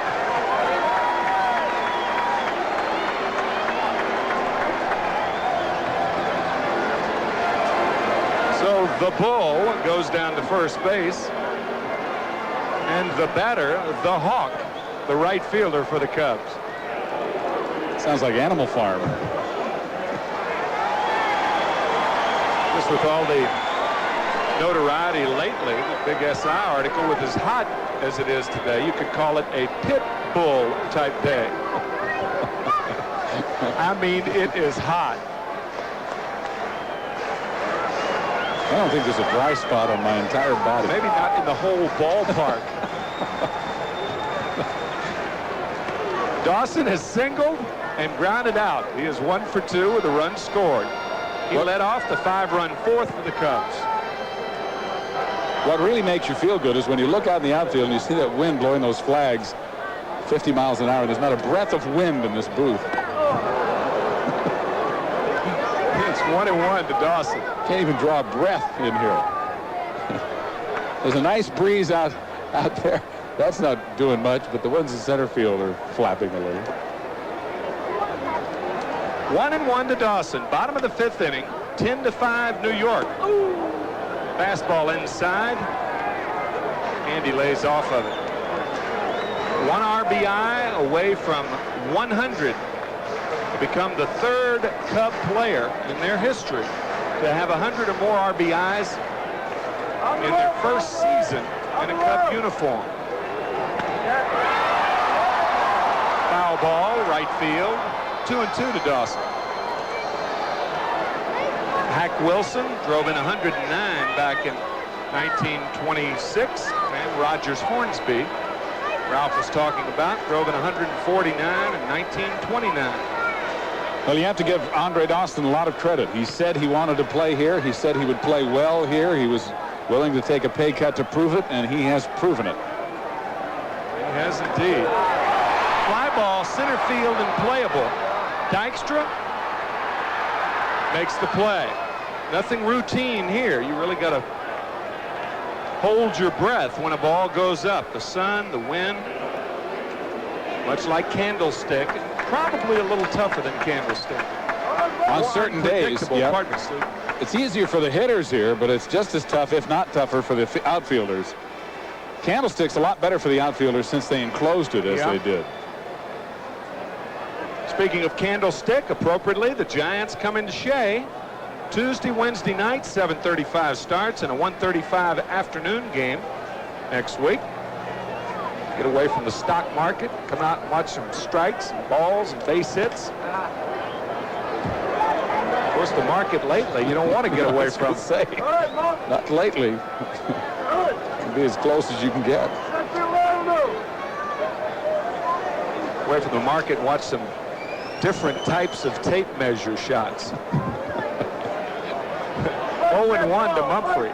Bottom of the 5th, 10-5 New York.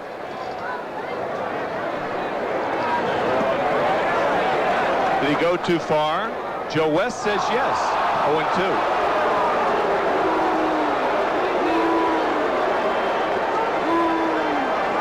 Mumphrey tried to hold it back just at the last second. I don't know if I'd have called that a strike or not. Looked like he held up.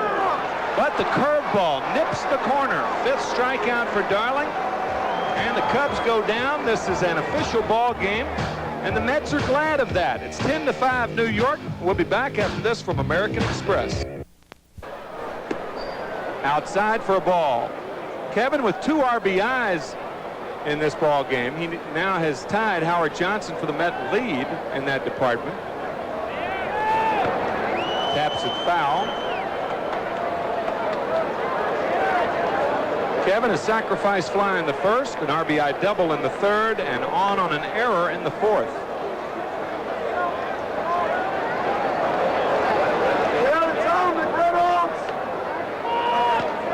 Tapper foul, still 1-2. If you're doing a biography, maybe a movie made into a movie about Kevin McReynolds, you'd probably film it in Cong, near Ashford Castle, near Galway in Ireland, right? Where John Wayne and Maureen O'Hara played one of your favorite movies. Yes, I like that. Barry Fitzgerald was in that film too. Shown every St. Patrick's Day. The Quiet Man. 2-2 to Kevin. I thought it was one of the Duke's best. I do too. I do too.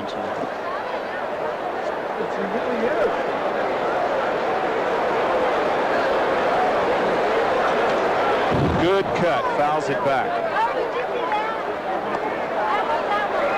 Drew Hall, the 3rd pitcher for the Cubs. Drew, a member of the 1984 Olympic team. One of 13 have played in the major leagues. Fine, fine club. They won the silver medal back in 1990. Rip to left. Another shot by McReynolds. So Kevin at first, nobody out. Durham giving him the decoy there. Well, this is the 5th hit for Drew, or rather off Drew Hall for the Mets. Since he came into the game, it's only the 2nd inning that he has worked. And it would appear as if the dormant New York bats have awakened here on this Sunday afternoon. Mets with 11 hits, the Cubs with 4.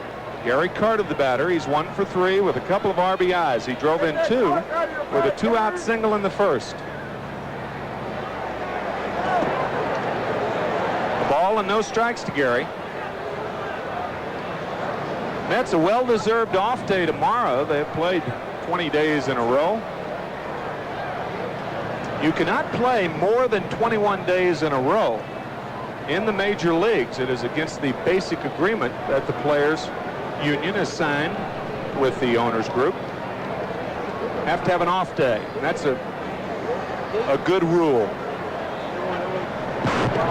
All the travel, people really lose sight of it. Even we do, Steve, and we're on the road all the time. To lose sight of these players and what marvelously conditioned athletes they are to not only play 162 games in 181 days or so, but to play them and travel as much as they do. Really a tribute to their skills. Outside, 2 balls and no strikes to Gary Carter. That may be one of the hardest things for a player to deal with when he comes to the big leagues, is the grind, the schedule, the travel, the playing a night game and chartering all night and getting in at 7, 8 o'clock in the morning sometimes and having to play the next night after sleeping all day, if you can even sleep all day. Ball 3, 3-0. And you go from city to city on a road trip every 3 days or so, packing, unpacking. And you've always got to, regardless of how easy or difficult the trip has been, you've always got to get yourself ready to get out there and perform. There's a strike, 3-1 to Gary Carter. The Mets have scored in every inning but the 2nd. They had 3's the magic number today. 3 in the 1st, 1 in the 3rd, then 3 in the 4th, 3 in the 5th. Cubs scored all of their runs in the 4th inning. Key hit, grand slammer by Davis, and there goes the runner, and it's foul back.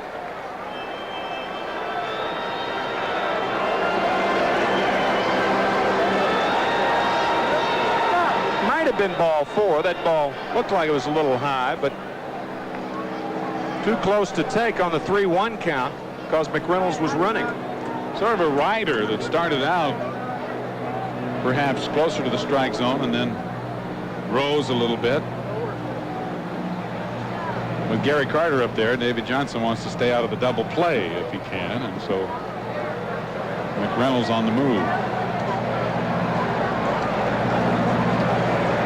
And don't think the Mets have not seen the fact that the Phillies have scored 2 in the 7th and now lead the Cardinals 3-2.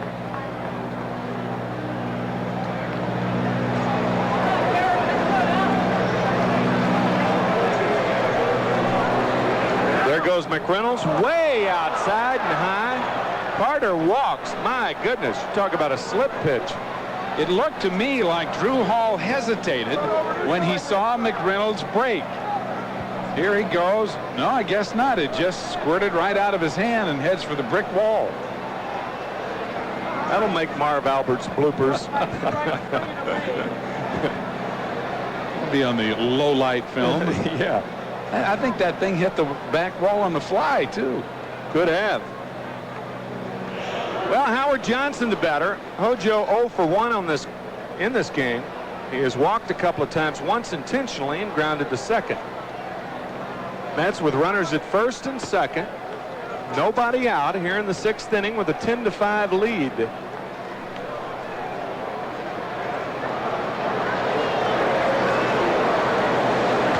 Line drive, right center base hit. McReynolds will score. Carter will pull up at second and stay there. It's now 11-5. Howard Johnson with RBI number 75 on the year.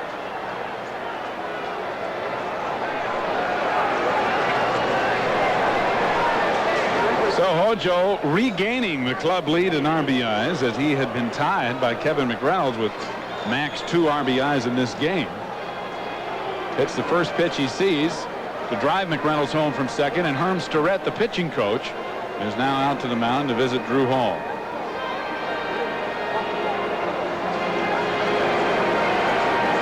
The Mets with a dozen hits and 11 runs now.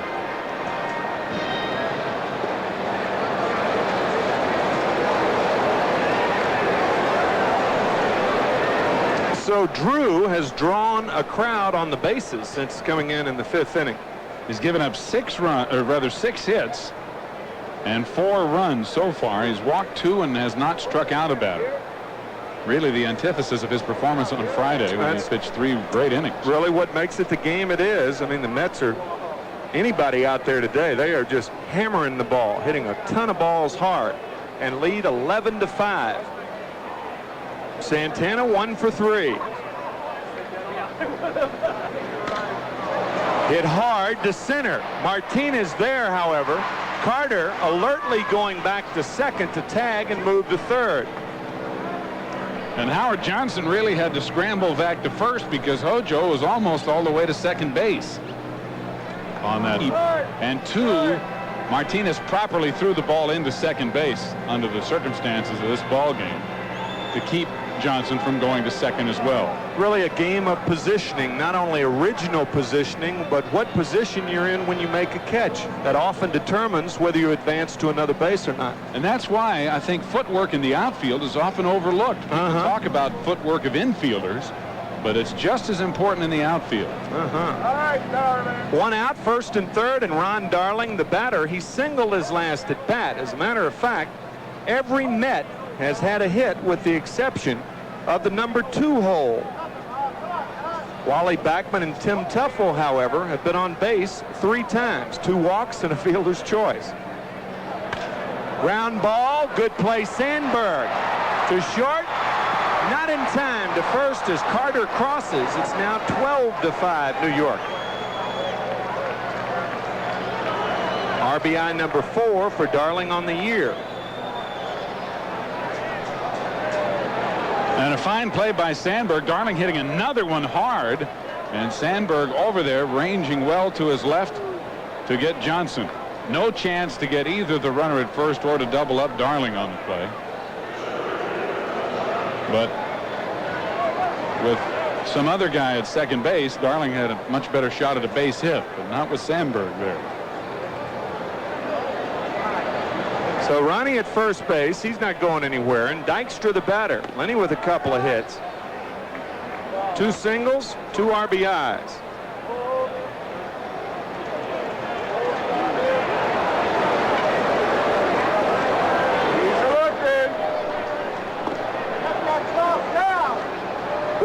To Lenny Dykstra. Funny, the Mets have scored 12 runs in this ballpark and only 1 home run. 3-run shot by Strawberry. Wind blowing out.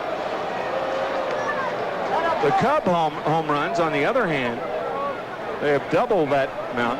2 in the 4th, 1 a grand slammer by Jody Davis, and Rafael Palmeiro with the 8th pinch hit Cub home run of the year. Cubs lead the National League in that department, lead the major leagues for that matter, and the Cubs also now with 164 homers as a team to lead the National League, ahead of San Francisco with 150 coming into today. There have been 17 teams with 200 or more home runs, but only 5 have won the pennant. And you know, it's surprising that the Chicago Cubs, even in this ballpark, have not hit 200 home runs as a team. That's amazing. It's unbelievable. It is. Ups. High over the head of Dykstra and Jody Davis. Whenever you see a catcher doing that, what they're trying to convey is that you're leading with your elbow instead of staying on top. That ball almost hit the bat of Len Dykstra.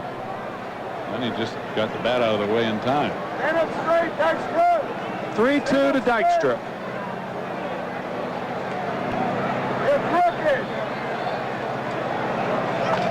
Grounded foul as Darling was on the move. Davy Johnson will keep a close eye on Ronnie. He's run the bases a couple of times. Very hot, muggy, humid day.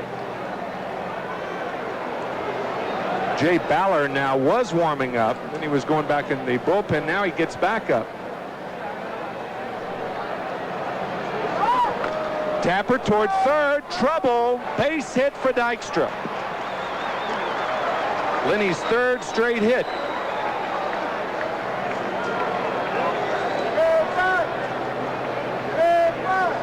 Right off the end of the bat. Dykstra Pinch hitter in the 5th. I ain't a tiger, Jody. I ain't a tiger. Right there, needle through. And another wild pitch. The throw to third. Darling slides in, and both runners, Darling and Dykstra, confused, but that ball just snapped back to Davis, and he thought he had a shot at him. Well, most parks behind home plate is padded somehow, or there is a screen there. With that brick wall here at Wrigley, that ball comes back to the catcher in a hurry. And Jody Davis, being here at home, just turned around and waited for it to come back and fired it right down to third. So it's 1-0 to Tuffle. Darling at third and Dykstra at second with 2 out. 12-5 New York. They've scored in every inning but the second.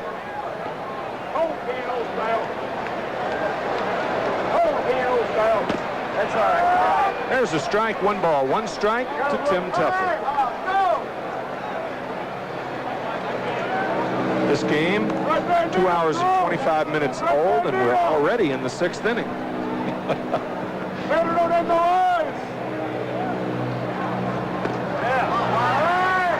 And the slider swing and a miss, 1-2 to Tuffle. 3-hour games are nothing new to the Mets. They play a lot of long games, and 3-hour games are nothing new to Wrigley Field either. In fact, they've had some 4-hour games at Wrigley this year that have been 9-inning affairs. But prior to 1959, the longest game ever played was 3 hours and 50 minutes. And it was played in this ballpark. The other day was the anniversary of it, as a matter of fact. The first game in here. Well, you can see why there are long games here. A lot of guys on base, a lot of home runs, a lot of big innings. Whenever you have a lot of runs scored, you have a longer game for obvious reasons. But before 1959, there wasn't a 4-hour ball game played in baseball. I find that really hard to believe. Well, I think your point about speed slowing down the game is the major factor. Outside to Tuffle, 2-2.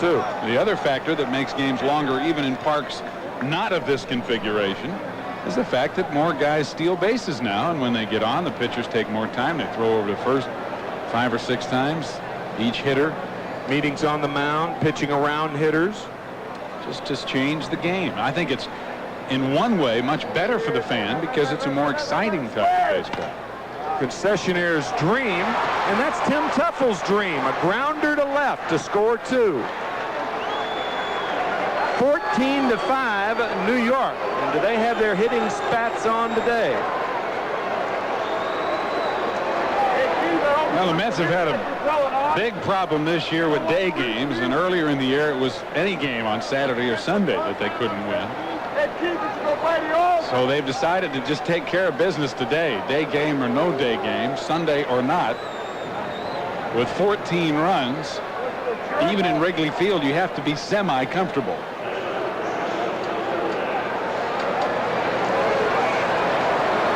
Well, Gene Michael very upset, but really can't be that upset with his pitching staff during this series.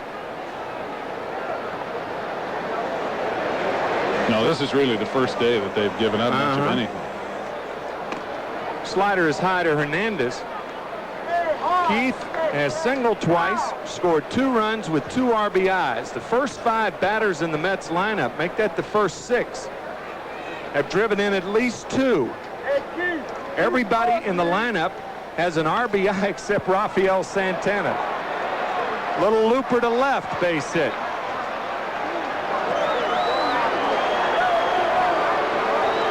Third straight single for Hernandez and hit number 15 for the Mets. And 8 of those hits have come off Drew Hall in just an inning and 2/3. 8 hits and 8 runs given up by Drew Hall. Michael probably feeling like he rode the boat ashore right now. Boy. Here's Strawberry. Line to right. Dawson back. It's off his glove. 1 run scores. Here comes Hernandez. Strawberry will go to third. It's 16-5. Man alive. 16-5.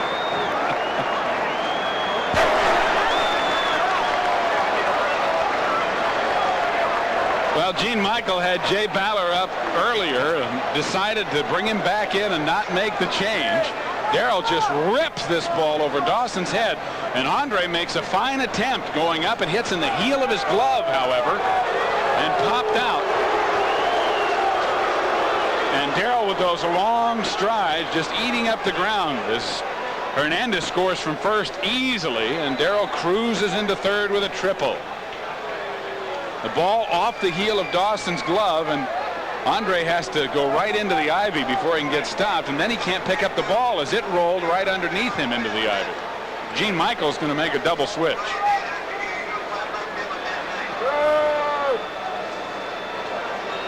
Man. Really a shaky day for Cub pitchers. The Mets were due, and if they exploded, this is a neutron game. 16-5. A wild pitch, and here comes Strawberry. Of all things, 17-5, New York.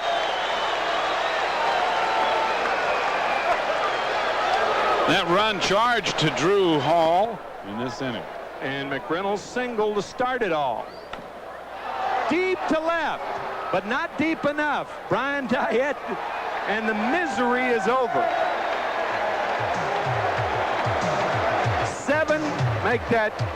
7 runs.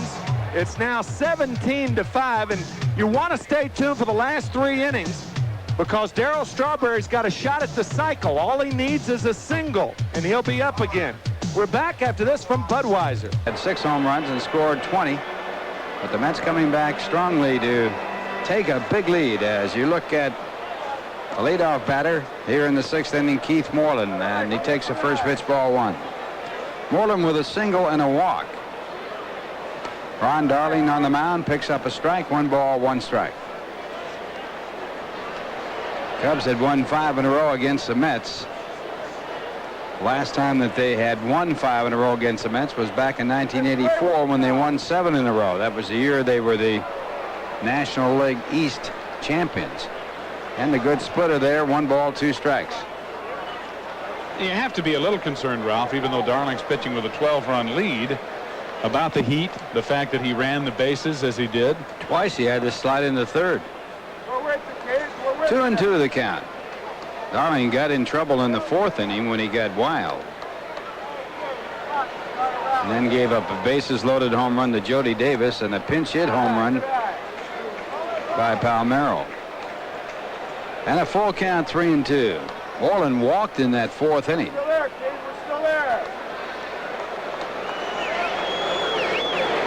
As a hitter, Ralph, you had to love coming to this ballpark. Well, I got to tell you something about this ballpark. It was not a good park to play in. They had people sitting in center field where it's all blacked out and you couldn't follow the ball. You'd lose pitch after pitch in the white shirts. You actually looked for sidearm pitchers in those days. And that pitch again foul. Carter coming back, and he has room and he makes the play.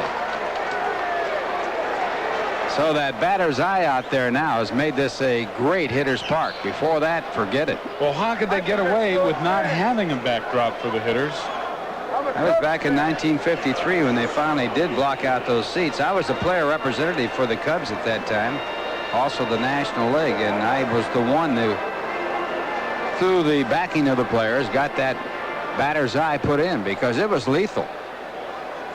Now the batter will be Luis Quinones. And the fastball is missed. Quinones 0 for 1 with a walk and a run scored. I guess people didn't come with their shirts off like they do now. Well, even if you can imagine that ball, even against the skin background, would be tough to pick up. But they didn't come. No, they didn't come. 53, they didn't come without shirts, did they? I don't remember. I just remember the white shirts, and it was really tough.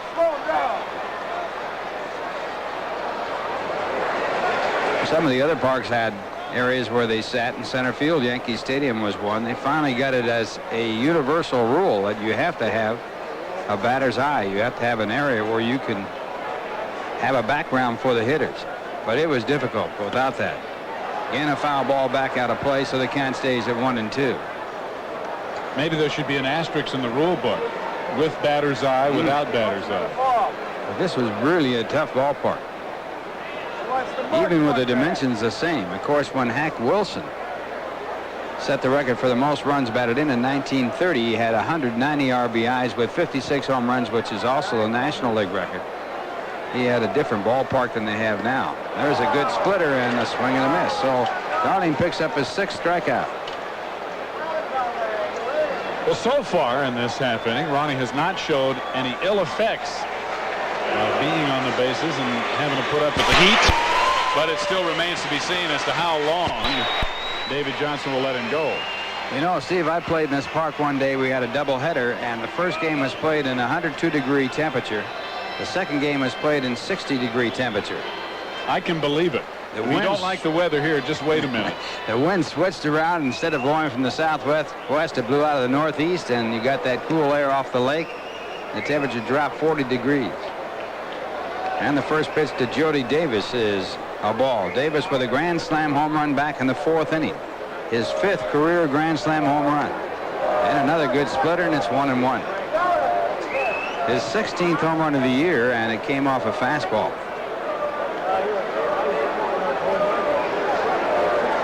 One thing about Chicago is that the weather is generally never in the middle anywhere. It is extreme. Extremely hot or extremely cold. That's right. 2-1 the count.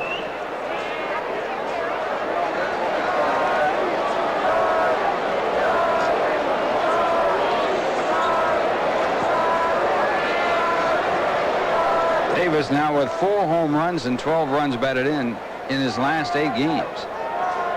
Appears to like that 8th spot in the batting order. That slider just misses, and the count 3-1.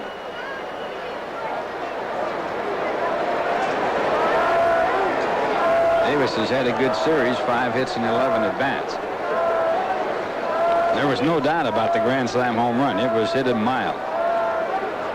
Walked him. 5th walk given up by Darling. And it brings up Brian Diet, batting for the first time.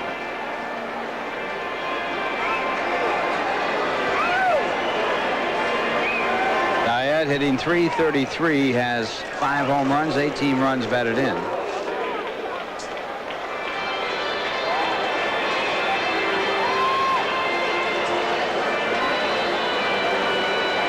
Dayette and Jerry Mumphrey alternate in the outfield. Mumphrey is switch hitter, but practically not even thinking about batting right-handed anymore.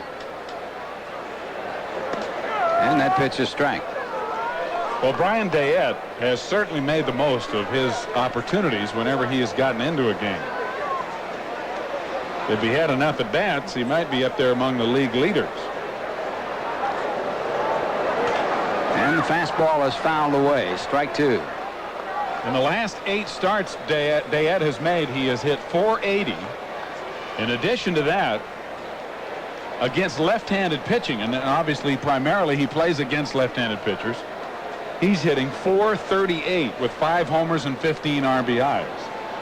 He's made a case for himself, and there's a splitter for a ball. 1-2.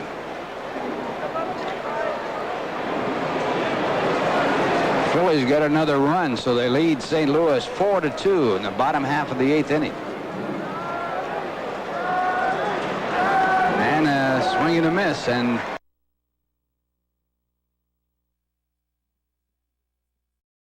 so Barry Lyons to bat. Lyons batting .229 for the year with 2 home runs, 9 runs batted in, and Jay Baller with his first pitch for ball 1. Jay came in the game, promptly wild pitched a run in, then got McReynolds to fly out to left. Foul ball, 1 ball, 1 strike. Barry Lyons as a pinch hitter, 1 for 2, and that 1 hit was a pinch hit home run. He's had 2 home runs, and they both been to right center field.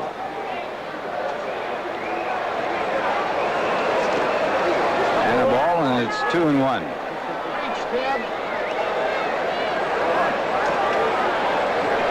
So here in our air-conditioned booth, we work away. Here's the air conditioning right here. Give him one of these. Nobody said it was going to be easy. And that ball fouled off, so they count 2 balls and 2 strikes. It's never easy in this park for hitters, pitchers, broadcasters, or anybody. I guess it's easy for the fans. A great park. Great park. Great park to watch a ball game. And all 4 of these games were sellouts. Swing and a miss, and Baller picks up a strikeout.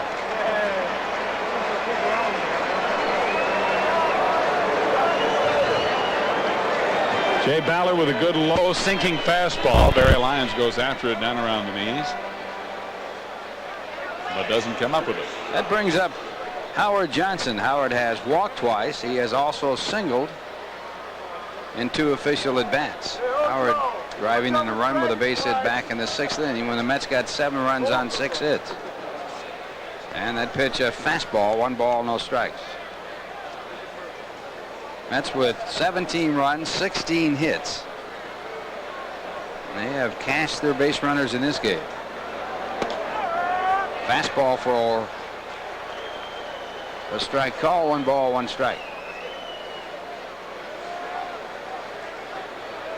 Greg Maddux, a starting pitcher in the game. The pitcher record on the losing side went 3 2/3 innings.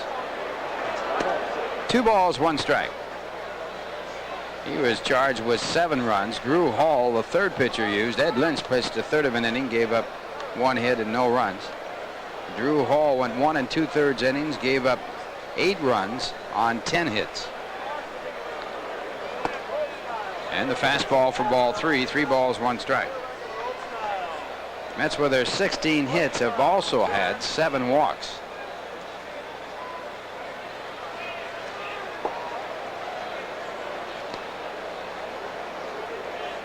All 4. So Johnson walks for the 3rd time. The one thing, other than perhaps this ballpark and the preponderance of day games that the Cubs have to play through the dog days of summer, that has kept them from being as good a ball club as they can be, is the lack of pitching, and in particular the bullpen. They average about 1 more run a game on the earned run average playing in this ballpark. And Santana gets a fastball, fouls it away. And there you see Mookie Wilson and he'll be out to bat for the pitcher, Ron Darling. Santana with a 2-base hit and 4 at bats, lined out to center his last time up.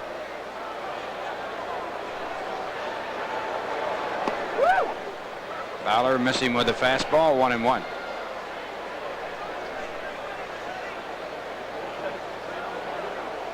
Mets have won only 1 game at Wrigley Field. They've lost 5.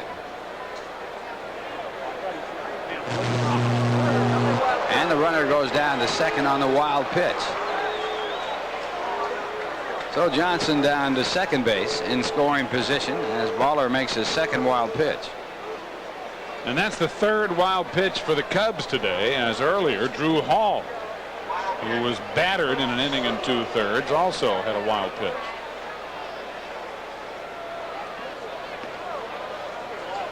Hojo dirty as usual. Of course, I'll tell you what, with the rain, the perspiration from the heat and humidity, all you got to do is walk around the infield and you'll have dirt stuck to you that'll turn to mud.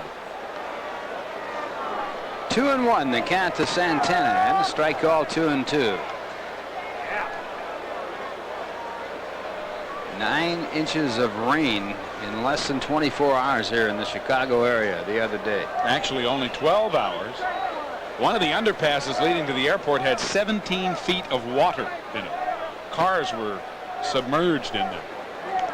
And that one just nicked, so the count stays at 2-2. Get it there and throw it. 17 feet of water. No wonder that you couldn't get in or out of the airport. Had over 100,000 people stranded at the airport. And now here we are with blue skies, heat and humidity.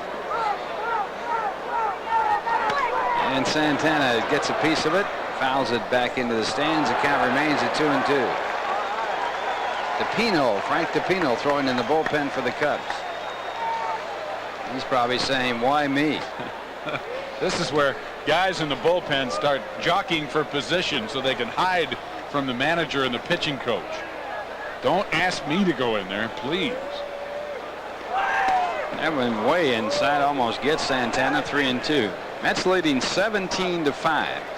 And you know what the manager thinks of you when they put you in a game like this.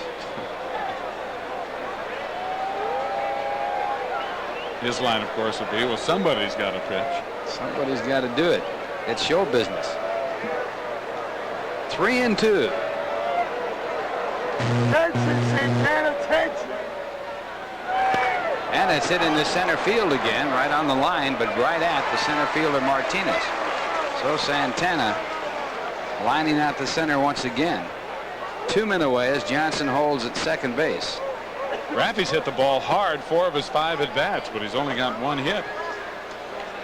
And we're going to have Mookie Wilson as a pinch hitter for Ron Darling.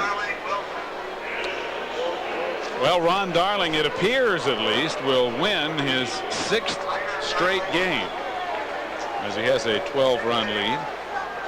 Mookie hitting .291 with 7 homers and 27 RBIs is 6 for 21 as a pinch hitter. And the first pitch is hit to right field for a base hit. Johnson coming around to score. And the Mets lead it by a score of 18-5 as Mookie comes through for an RBI. That's Mookie's 4th pinch hit RBI. Fastball right at the knees, and Wilson from the left side likes that ball down, and he just ripped it to right. Years ago, the Mets scored 19 runs in this ballpark, and a fellow called up and said, how many runs did the Mets score? He had the runs for the week game going, and the fellow at the radio station said 19. He says, great. Then he paused a minute and he said, did they win? The Mets won that ball game 19-1. Batter named Smith became the first Mets player to get 5 for 5 in a game. 1 ball, 1 strike. The count to Lenny Dykstra, who has had 3 hits and 5 at bats. He started off inconspicuously, striking out his first 2 times up, and since then he's 3 for 3.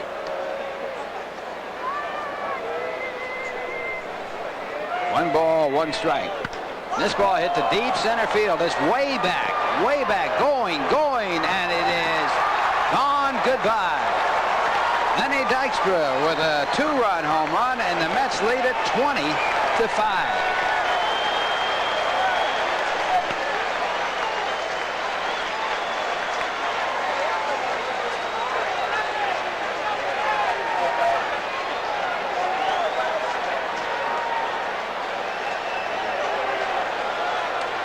I guess this would be called adding insult to injury. Len Dykstra's 4th hit of the ball game, right about over the 400-foot sign. The fan tried to make a play on it, but it hit the edge of the wall, careened along the basket, and came back in. 9th home run of the year for Dykstra. And the first batter after the home run is Tim Tuffle, and first pitch is strike. And the fastball tapped out to the second base side. Sandberg charging, fields the ball, throws to first for the out. That retires his side. So the Mets get 3 runs on 2 hits. They leave none in the score. At the end of 6.5 innings, the Mets 20, the Cubs 5. Now here's a word from Lincoln Mercury.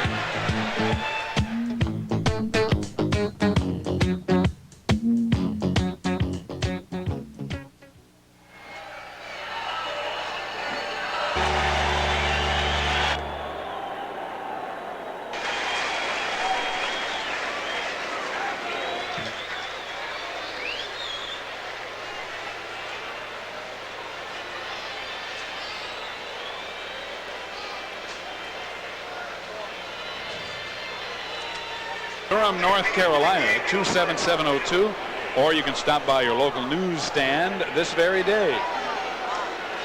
Well, Jesse Orozco, the new pitcher for the Mets.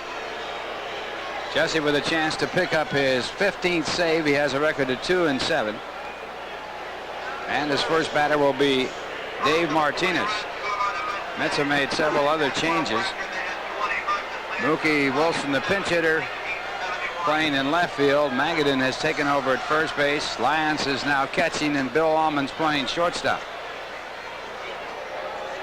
And Orozco with a fastball, and it is fouled back out of play. Orozco with a 4.47 ERA in his 43rd game. He's worked 52 in the 3rd innings, given up 55 hits, 4 of them home runs. He has walked 26 and struck out 54. Working to Dave Martinez, who is 0 for 3. And the fastball for a ball, 1 strike. Darling working 6 innings, gave up 5 runs, all in the 4th inning. On a grand slam home run by Jody Davis and a pinch hit home run by Palmeiro. Hey, old style, beer. Cubs with 4 base hits. Darling striking out 7. And walking 4. And the fastball fouled away.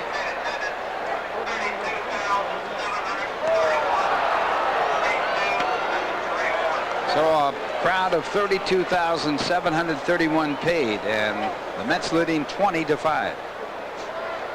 Not all of those folks are still here, we might add, but most of them are. Well, as Tim pointed out, there have been some wild games in this ballpark. I can recall a 23-22 ball game.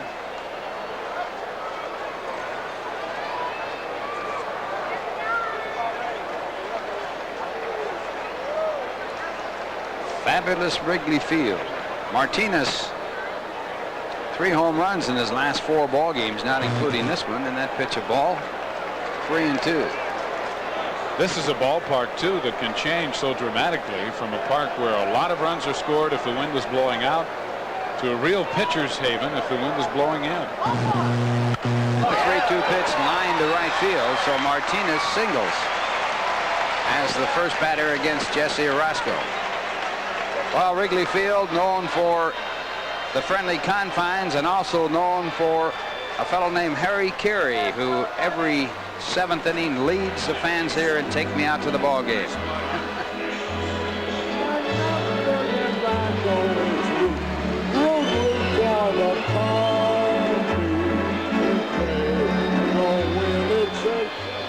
Well, Harry Carey got that job singing and leading the fans when he was broadcasting the White Sox games, and the man who talked him into it was Bill Veeck.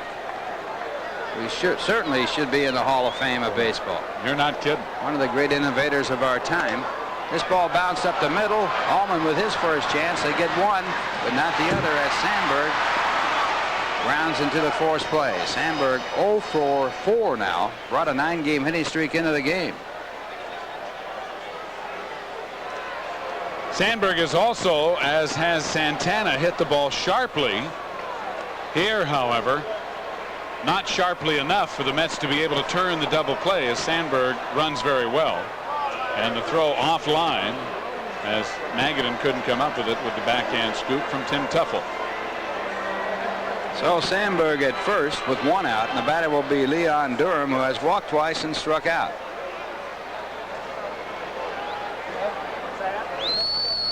And the fastball, ball 1.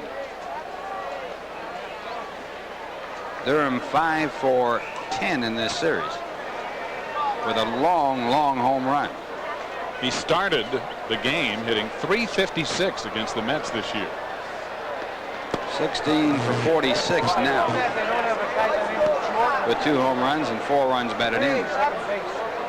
2-0 the count to Leon Durham, better known as Bull Durham, as all people with the name Durham end up with the nickname Bull. Only in his case it somewhat applies because he is a large person. He is a bull. Strong. 2-1 the count. Got to be strong to hold your head up with all that gold hanging around your neck. Fastball 2-2.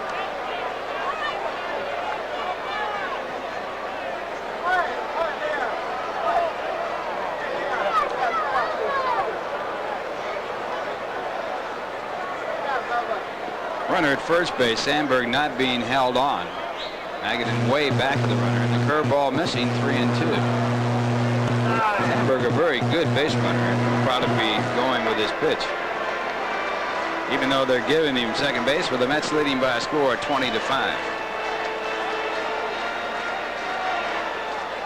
The idea now is don't give the Cubs a big inning.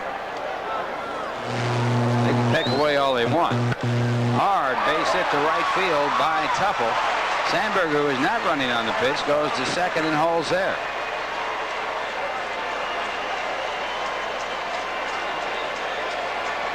So Roscoe giving up another hit.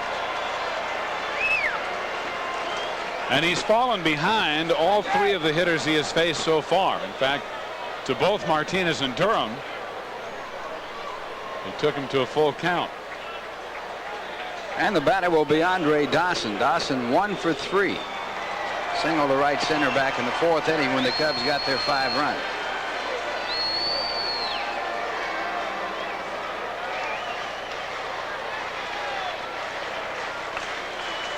Dawson leads the National League in home runs. Has 36. He's got 99 RBIs. And he drills this one to left field. He'll get his 100th RBI here. Coming in to score is Sandberg. Durham goes to third, and Dawson with his 100th run batted in.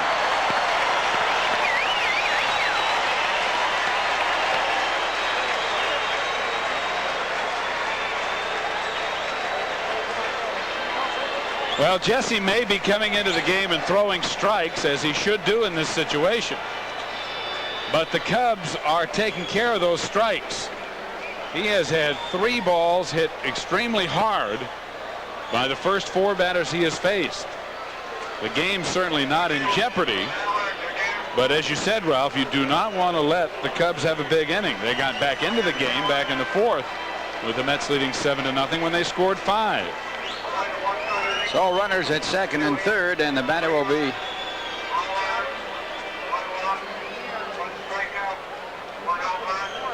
Bob Denier.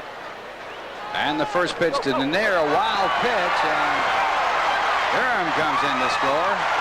Dawson goes to third, and the Cubs have their second run of the inning. Mets now leading by a score of 20-7, as Orozco, with a chance for an easy save, is in all kinds of trouble. bounced this one about 8 inches in front of home plate. Carter had no chance as it just took off right over him and all the way to the screen as Durham waltzes home. Or Lyons, I should say, in there, not Carter. So 1 ball, no strikes. And Denier pops it up. Magadan run off the play by Tuffle, and Tuffle makes the catch. Runner at third base holds it.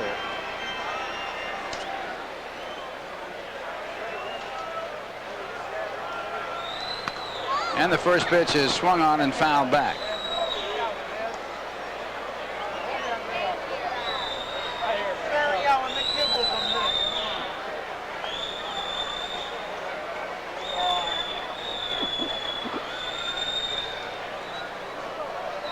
Moreland has hit in 8 of his last 9 ball games. Gets a good curveball and misses it. Strike 2.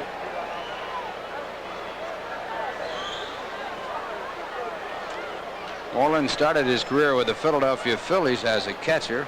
Went to the outfield and now playing third base. He's had a tough time at third. He's made 23 errors. This ball drilled to left field. It'll be extra bases. It will be off the wall. Dawson scores from third base. Moreland goes in sliding, and he is safe with a double.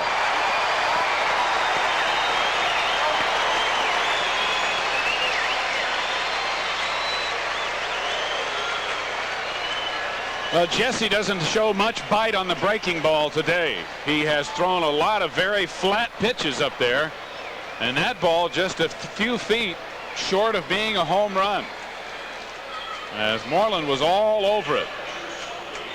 And the Cubs are, in fact, having a big inning here in the 7th. So 3 runs are in, a runner at second base with 2 men out, and the batter will be the shortstop, Luis Quinones. And there's ball 1.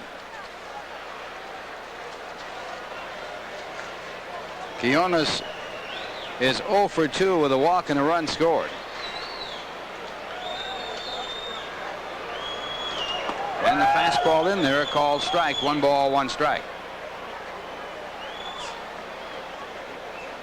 Cubs getting 4 hits in this inning. They have been held to 4 hits by Ron Darling through 6. And a good curve there. 1 and 2. Mets leading 20-8.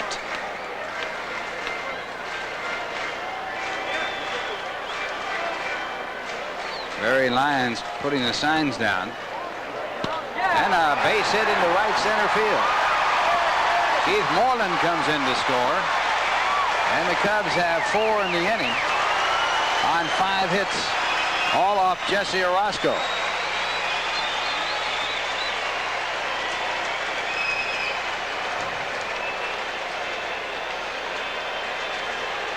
Jesse's pitching the way the Mets had been playing in the first 3 games of this series, very flat. That pitch is not a bad pitch. Quinones went out and got it and got good wood on it. But Jesse has just not had much snap on either his fastball or his breaking stuff. And we're going to have a pinch hitter, Jim Sundberg, batting for the Cubs. And the fastball is swung on and missed. Sundberg batting for Jody Davis. Davis with a grand slam home run and 2 official at bats as Jeff Ennis starts to throw in the bullpen for the Mets. And the fastball for a ball. 1 ball, 1 strike. Sundberg hitting .248 with 4 home runs, 12 runs batted in.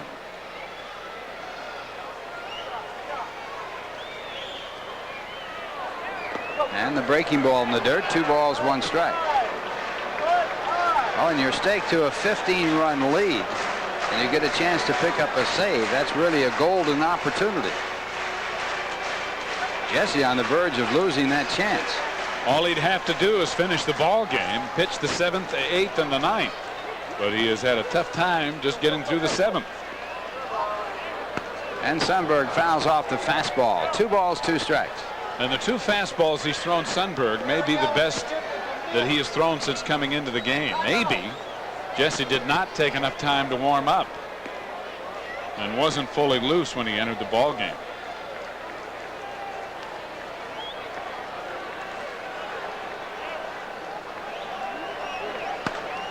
And again, the ball fouled out of play.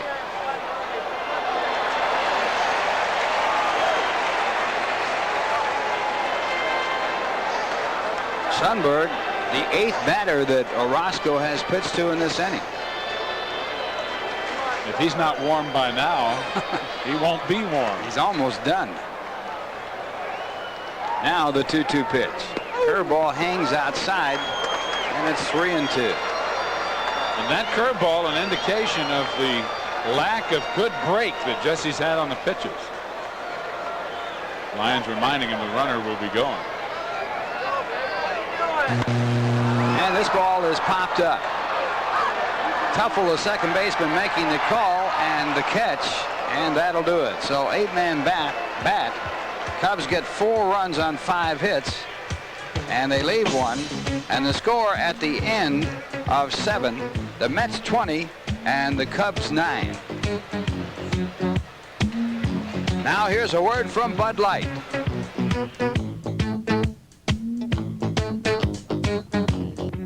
Wet is what I am. Frank DePino is the new pitcher. 2-2 with 2 saves, a 2.89 ERA, making his 49th appearance. And I'm sure that you were right, Rob. Frank's got to be wondering, why me? Dave Magadan, the batter. Magadan batting for the first time after replacing Keith Hernandez. Magadan hitting .316. 2 homers, 17 RBIs.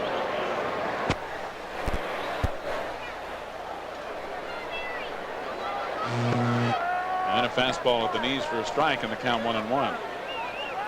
Hernandez was 3 for 4 plus a walk, 2 RBIs and 3 runs scored before he left the game. Lee Smith in the bullpen. Now that's wishful thinking. Breaking ball for a strike, 1-2. That has to be the definition of the greatest optimist, even greater than Custer. Because Lee Smith only comes in games when the team is ahead. Well, let's see. It's 20-9, and we're in the 8th inning. Magadan slices one to left field, and a nice play on it by Martinez, who has moved from center field to left field, with Dernier now in center. Here's the line score. Check this out. What's that 1 doing up there? There is a 0 up there for the Mets. That 1 doesn't belong there at all. All the other numbers are crooked. You got to score at least 3 runs in an inning here. Magadan was hitting .459 in his last 15 games before lining out to left. Well, Strawberry's going for the cycle. He has doubled, homered, and singled, and tripled, and he drives this one out of the reach of Martinez. He won't get the cycle on this one, as it's another extra base hit. All Darryl needed was a single. So now he has 2 doubles, a homer, and a triple. Well, he might have another shot at it, the way the Mets are hitting today. It's true. This fastball out over the plate, and Strawberry takes it into the left field corner. Martinez makes a good dive, but he comes up about a foot short. So Strawberry, who had his 29th home run back in the 4th inning with 2 men on base, gets his 2nd double to go along with a home run and triple. He also has walked. And the batter now, Bill Allman, batting in Kevin McReynolds' spot on the batting order after he entered the game, and Mookie Wilson remained in the game after pinch hitting to play left field. To show you how unusual hitting for the cycle is, a single, double, triple, and a home run in one ball game. Only one player has ever done it twice in 1 year, and that was Babe Herman. And the record is 3, Babe Herman and Bob Musso. Allman couldn't hold up, and the count is 1-1. 3 in a career. That's amazing. Bob Watson, the only man to do it in both legs. You think about the number of years baseball's been played, the number of players involved, and the number of games that have been played. That is amazing. Strawberry should have stopped at first. Just so he could hit for the cycle? Sure. I mean, if you can't do it in a 20-9 game, when can you do it, right? That's right. He has the perfect setup for it. Nobody would question it. Darryl may not be aware of the fact that he had a chance for the cycle. Swing and a miss as Allman takes a late cut and goes down. First strikeout for DePino, and the first strikeout of a New York Met since the 4th inning. Right here, DePino comes up with an off-speed pitch, and it's a good one. Allman way out in front. So here's Barry Lyons, who struck out his first at bat. 7. Fouled off for strike 1.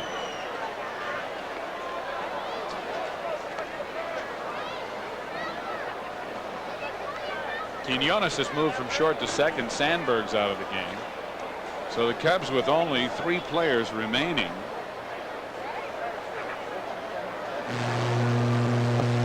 No chase at shortstop. Now that's another wild pitch, and Strawberry is going to go on down to third. That is the 4th wild pitch for the Cubs in this ball game.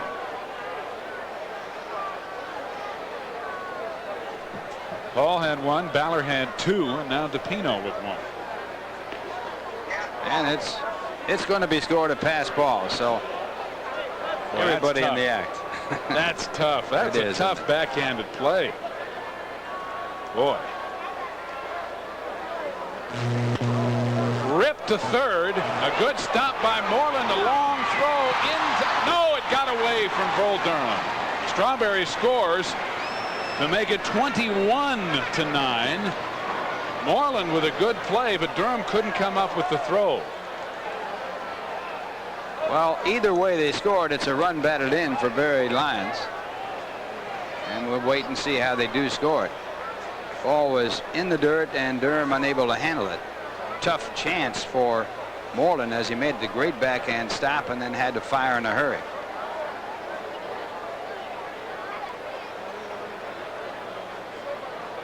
Here's Howard Johnson. They scored a base hit for Barry Lyons, so Barry with an RBI, which he would have had regardless, and a base hit which he'd certainly rather have. Howard Johnson has walked 3 times and is 1 for 2 with an RBI and a run scored.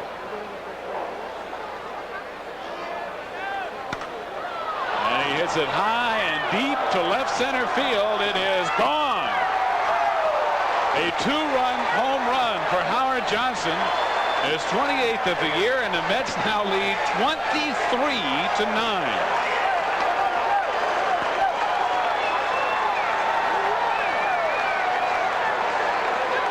Well, Howard, since he's had his back checked for cork and he's come up clean both times, getting his first home run.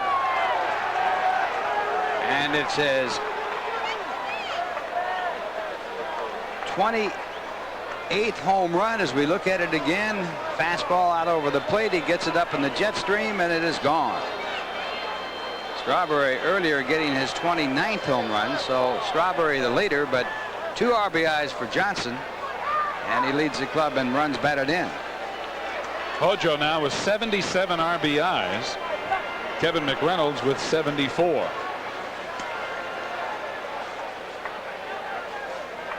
So the hit parade continues.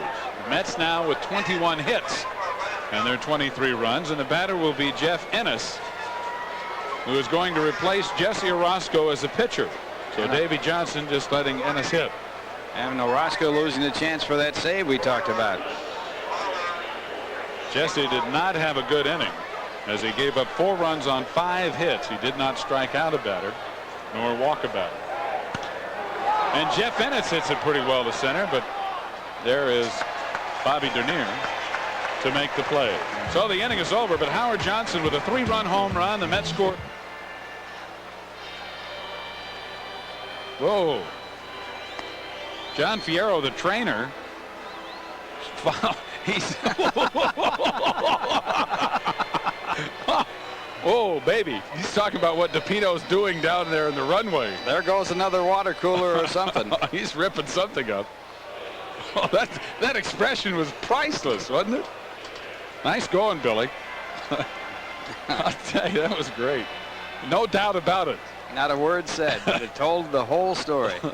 Brian Dayad leads off against Jeff Ennis, the new pitcher for New York. Ennis coming in this game has a record of no wins, 1 loss, and no saves. He's worked in 14 previous ball games, going 22 innings, giving up 24 hits, allowing 1 home run. and he cannot get a save, as he will not be able to work 3 innings. You know, DePino might be just as mad that he was brought into a game in that situation as he was regarding his performance. Grounded foul, and the count 1 ball 2 strikes to Bryan. Bryan trying to make his mark, and the way the Cubs are going and looking at young players and trying to build, he's made a pretty strong case for himself this year.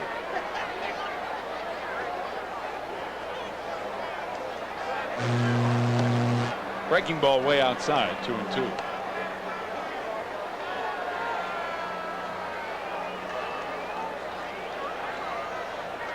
Well, we've only been playing 3 hours and 10 minutes. Struck him out with a fastball. Dayette has gone down twice. First strikeout for Jeff Ennis. You know, back in 1972, the Cubs defeated the Phillies 26-23, and the Cubs led 25-6 after 4 innings, and they almost lost it. No lead is safe has become a cliche, but cliches are there because they're true. Well, the Cubs did protect the lead back on September 16th, 1975. Shouldn't say the Cubs, the Pirates did. Pirates beat the Cubs 22-0. That is the biggest shutout spread ever. That was a game that Stennett went 7 for 7. That's right. Rennie Stennett, the second baseman for the Pirates.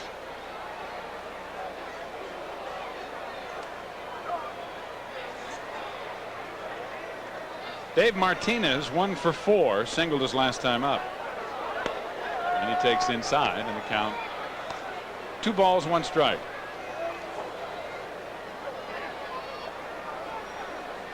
I feel sorry for the official scorer of this ball game. He'll be working until midnight to get this one straightened out. Line drive and a base hit into left center for Martinez, who is aboard with 1 out here in the 8th.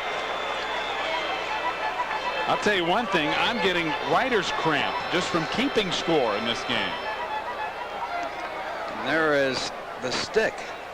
Herm Starrett next to him, and their pitching coach better go hide.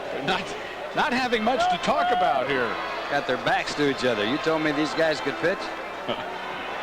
But it's only one game, yeah. Paul Noche the batter, and he grounds it foul. Noche batting in Sundberg's spot in the order. And playing shortstop with Quinones moving to second. Noche hitting .225, 3 homers, 14 RBIs.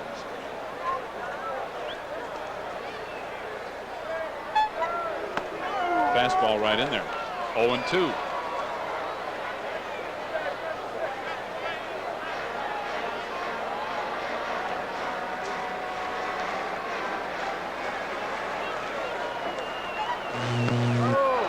And strike 3.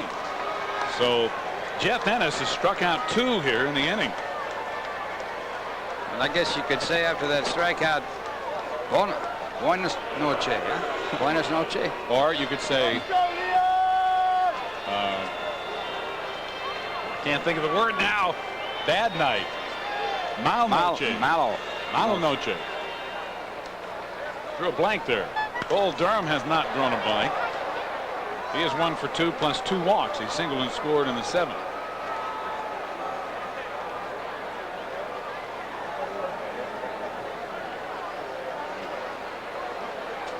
Two out.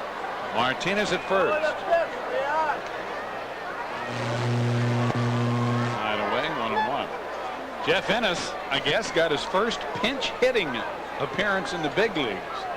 Because technically he pinch hit last inning, or the top half of this inning, for Jesse Orozco.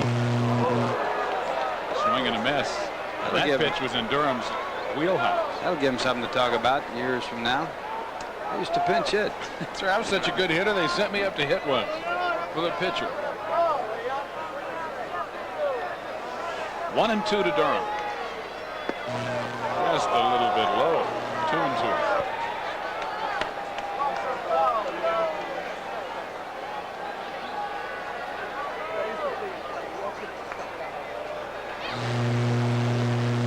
Two now, and Martinez will be running at first. He's not being held on.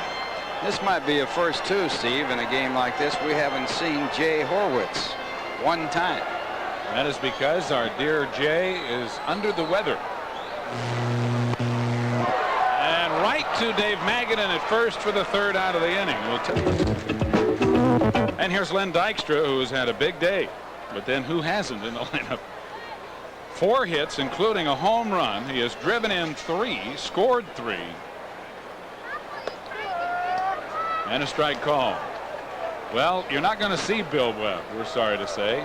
Well, no, we're happy for you, actually.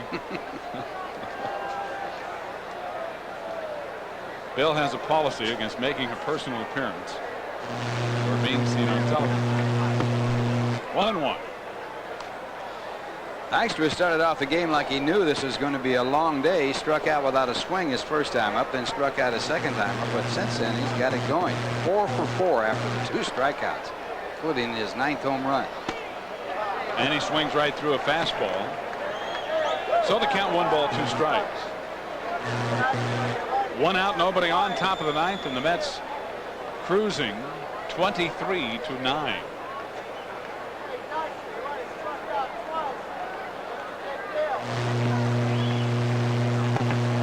High and away. And the count 2-2. Philadelphia beats St. Louis 4-3, so the Mets with an opportunity upon which they appear to be capitalizing to pick up a game. And there's Roger McDowell loosening it. Montreal won, so they're 4 games back. Dykstra fouls it off. Still 2-2. The Mets can be 4.5 back with this victory. The Expos coming from behind to beat the Pirates.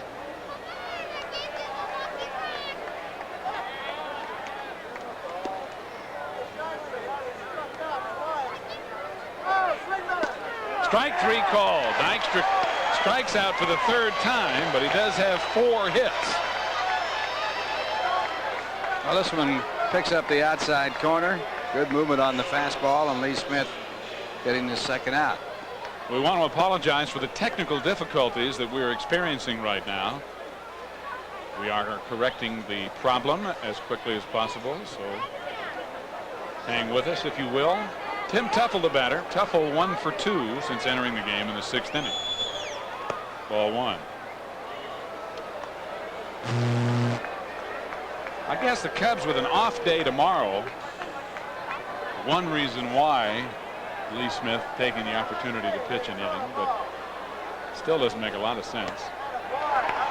Good pitch right there, 1-1 to Tuffle. And the Mets also with an off day tomorrow.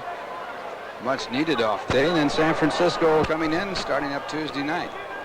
And the Mets will be looking for some more home cooking as they spend the next 10 days at home. Breaking ball a little bit low. 2 balls, 1 strike to Tuffle. Mets have the best road record, I should say home record, 32-23 in the National League. By winning today, they will be just 1 game over 500 on the road, however. And there's a fastball for strike 2, 2-2. And the Mets really need to play better on the road if they're going to win the division. And they have, of course, a long West Coast road trip coming up after this homestand. Strike 3. As Lee Smith retires the Mets in order with a couple of strikeouts here in the 9th inning. So we go to the bottom of the 9th, and the Cubs only need 14 to tie. It's 23-9 New York. We're back for the last half of the last after this for Dodge. Trillo.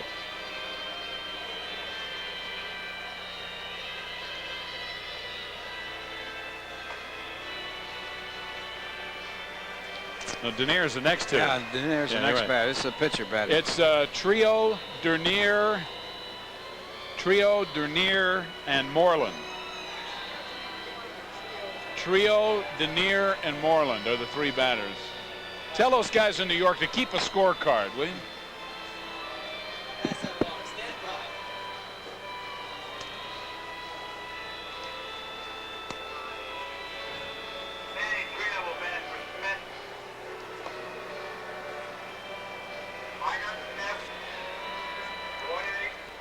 Manny Trio will pinch hit for Lee Smith here in the 9th inning for Chicago.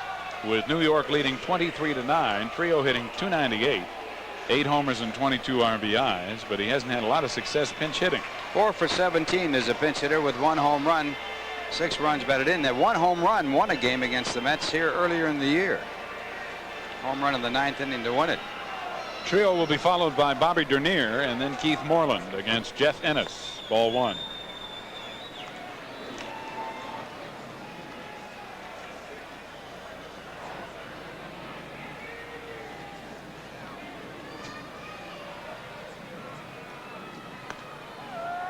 That ball in there, although Trio out of position. 1 ball, 1 strike. Manny's hit .427 in his last 20 starts. Since June 1st, he's hit .361 and had an on-base average of .464. And he laces one into the right field corner for a base hit. Strawberry up with it as Trio goes into second with a leadoff double here in the bottom of the 9th inning.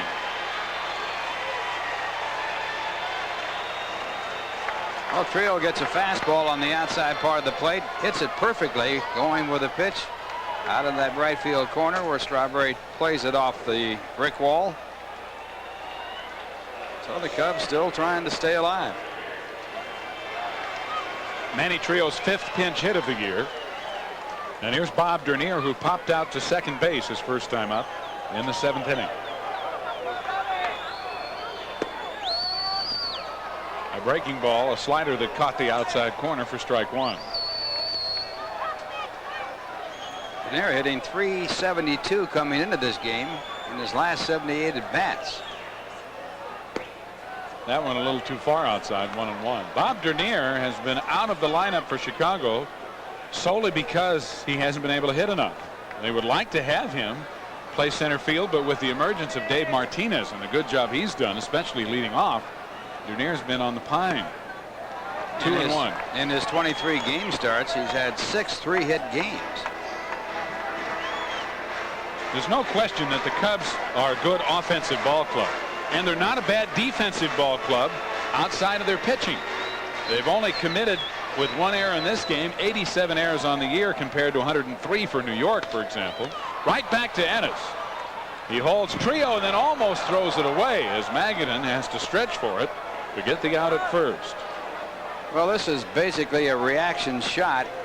Really don't have to pay any attention to the runner at second base here in the 9th inning. You can let him score. Want to make sure you get one out, and he almost threw it away. Now watch him look at second. He doesn't have to do that. All he's got to do is throw to first. And he throws a bad throw over there, and Magadan saves him in there. Yeah, let Trio go on down to third. Who cares? You're only leading by 11 or 14, I should say.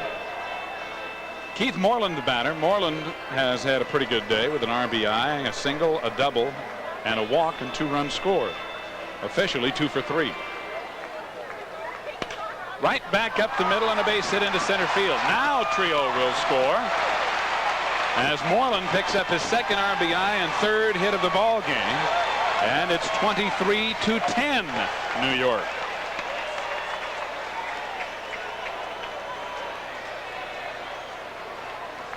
Moreland going right back through the middle, and he has had a good series against the Mets.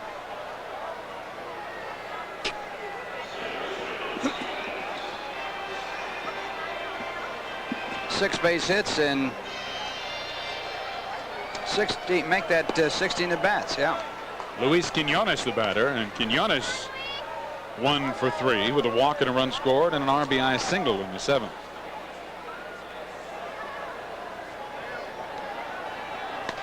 And he rips one just foul outside the first base bag. Strike 1.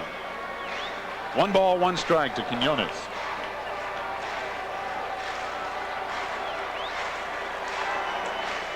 Luis likes that New York pitching. Hitting about .320 against the Mets, and about .240 against the league. 8 for 25 against the Mets this year.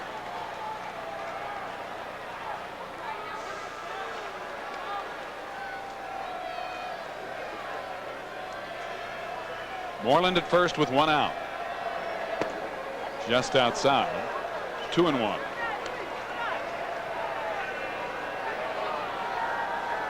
Ron Darling went the first 6 innings. Grounded in the hole. Magadan can't get it. Moreland will try to go to third as Strawberry will not make a throw. It's a base hit for Quinones, his second of the game. Still only 1 out, and the runners are at first and third for Chicago. And the third hit in the inning off of Ennis. And 4 hits in working his second inning in this ball game. So Magadan unable to get to that ball. And the Cubs continue to try and get back in. With Keith Hernandez at first, and this is nothing against Dave Magadan. With Hernandez at first, that probably is a game-ending double play. Keith is just so far superior defensively than just about any other first baseman. Jim Sundberg 0 for 1, popped to second his first time up. And a slider catches the outside corner for strike 1.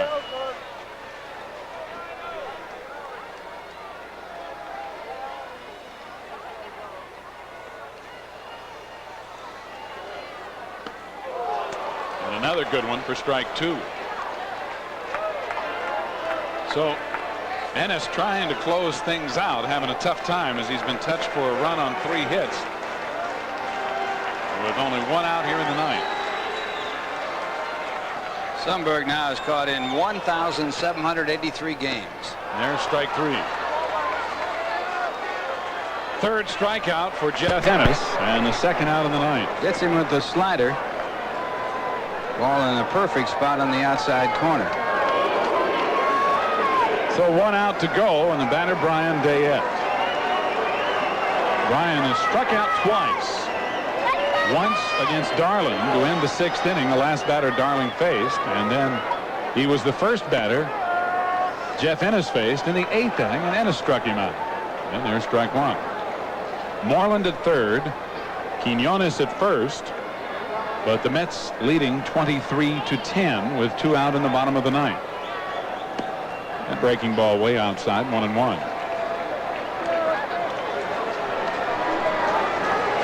As soon as this game is over, Ralph, we have them, of course, turning on those bright lights here in the booth. We have really something to look forward to on this hot and humid day, don't we? Just wring your shirt out and get ready to go. Strike 2, 1-2 to Dayette.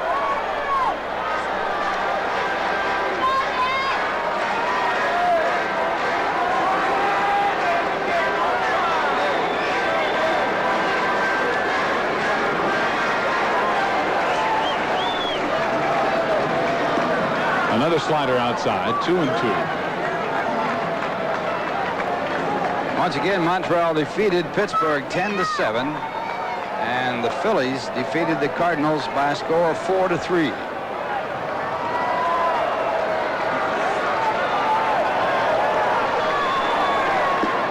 Swing and a miss for strike 3, and the ball game is over. Jeff Ennis pitches the last 2 innings, strikes out 4. But Ron Darling, the story, as he won his 6th straight game, and he has now won 8 of his last 9 starts. Darling's record now 10-7. The losing pitcher, Greg Maddux, is 6-11. The Mets beat the Cubs 23-10 to close out this short road trip. Ralph and I'll be right back to wrap it up right after this message from Bud. Eastern Division clubs, but now, Ralph, they must play against the West for a long time before wrapping up the season back against the East. At least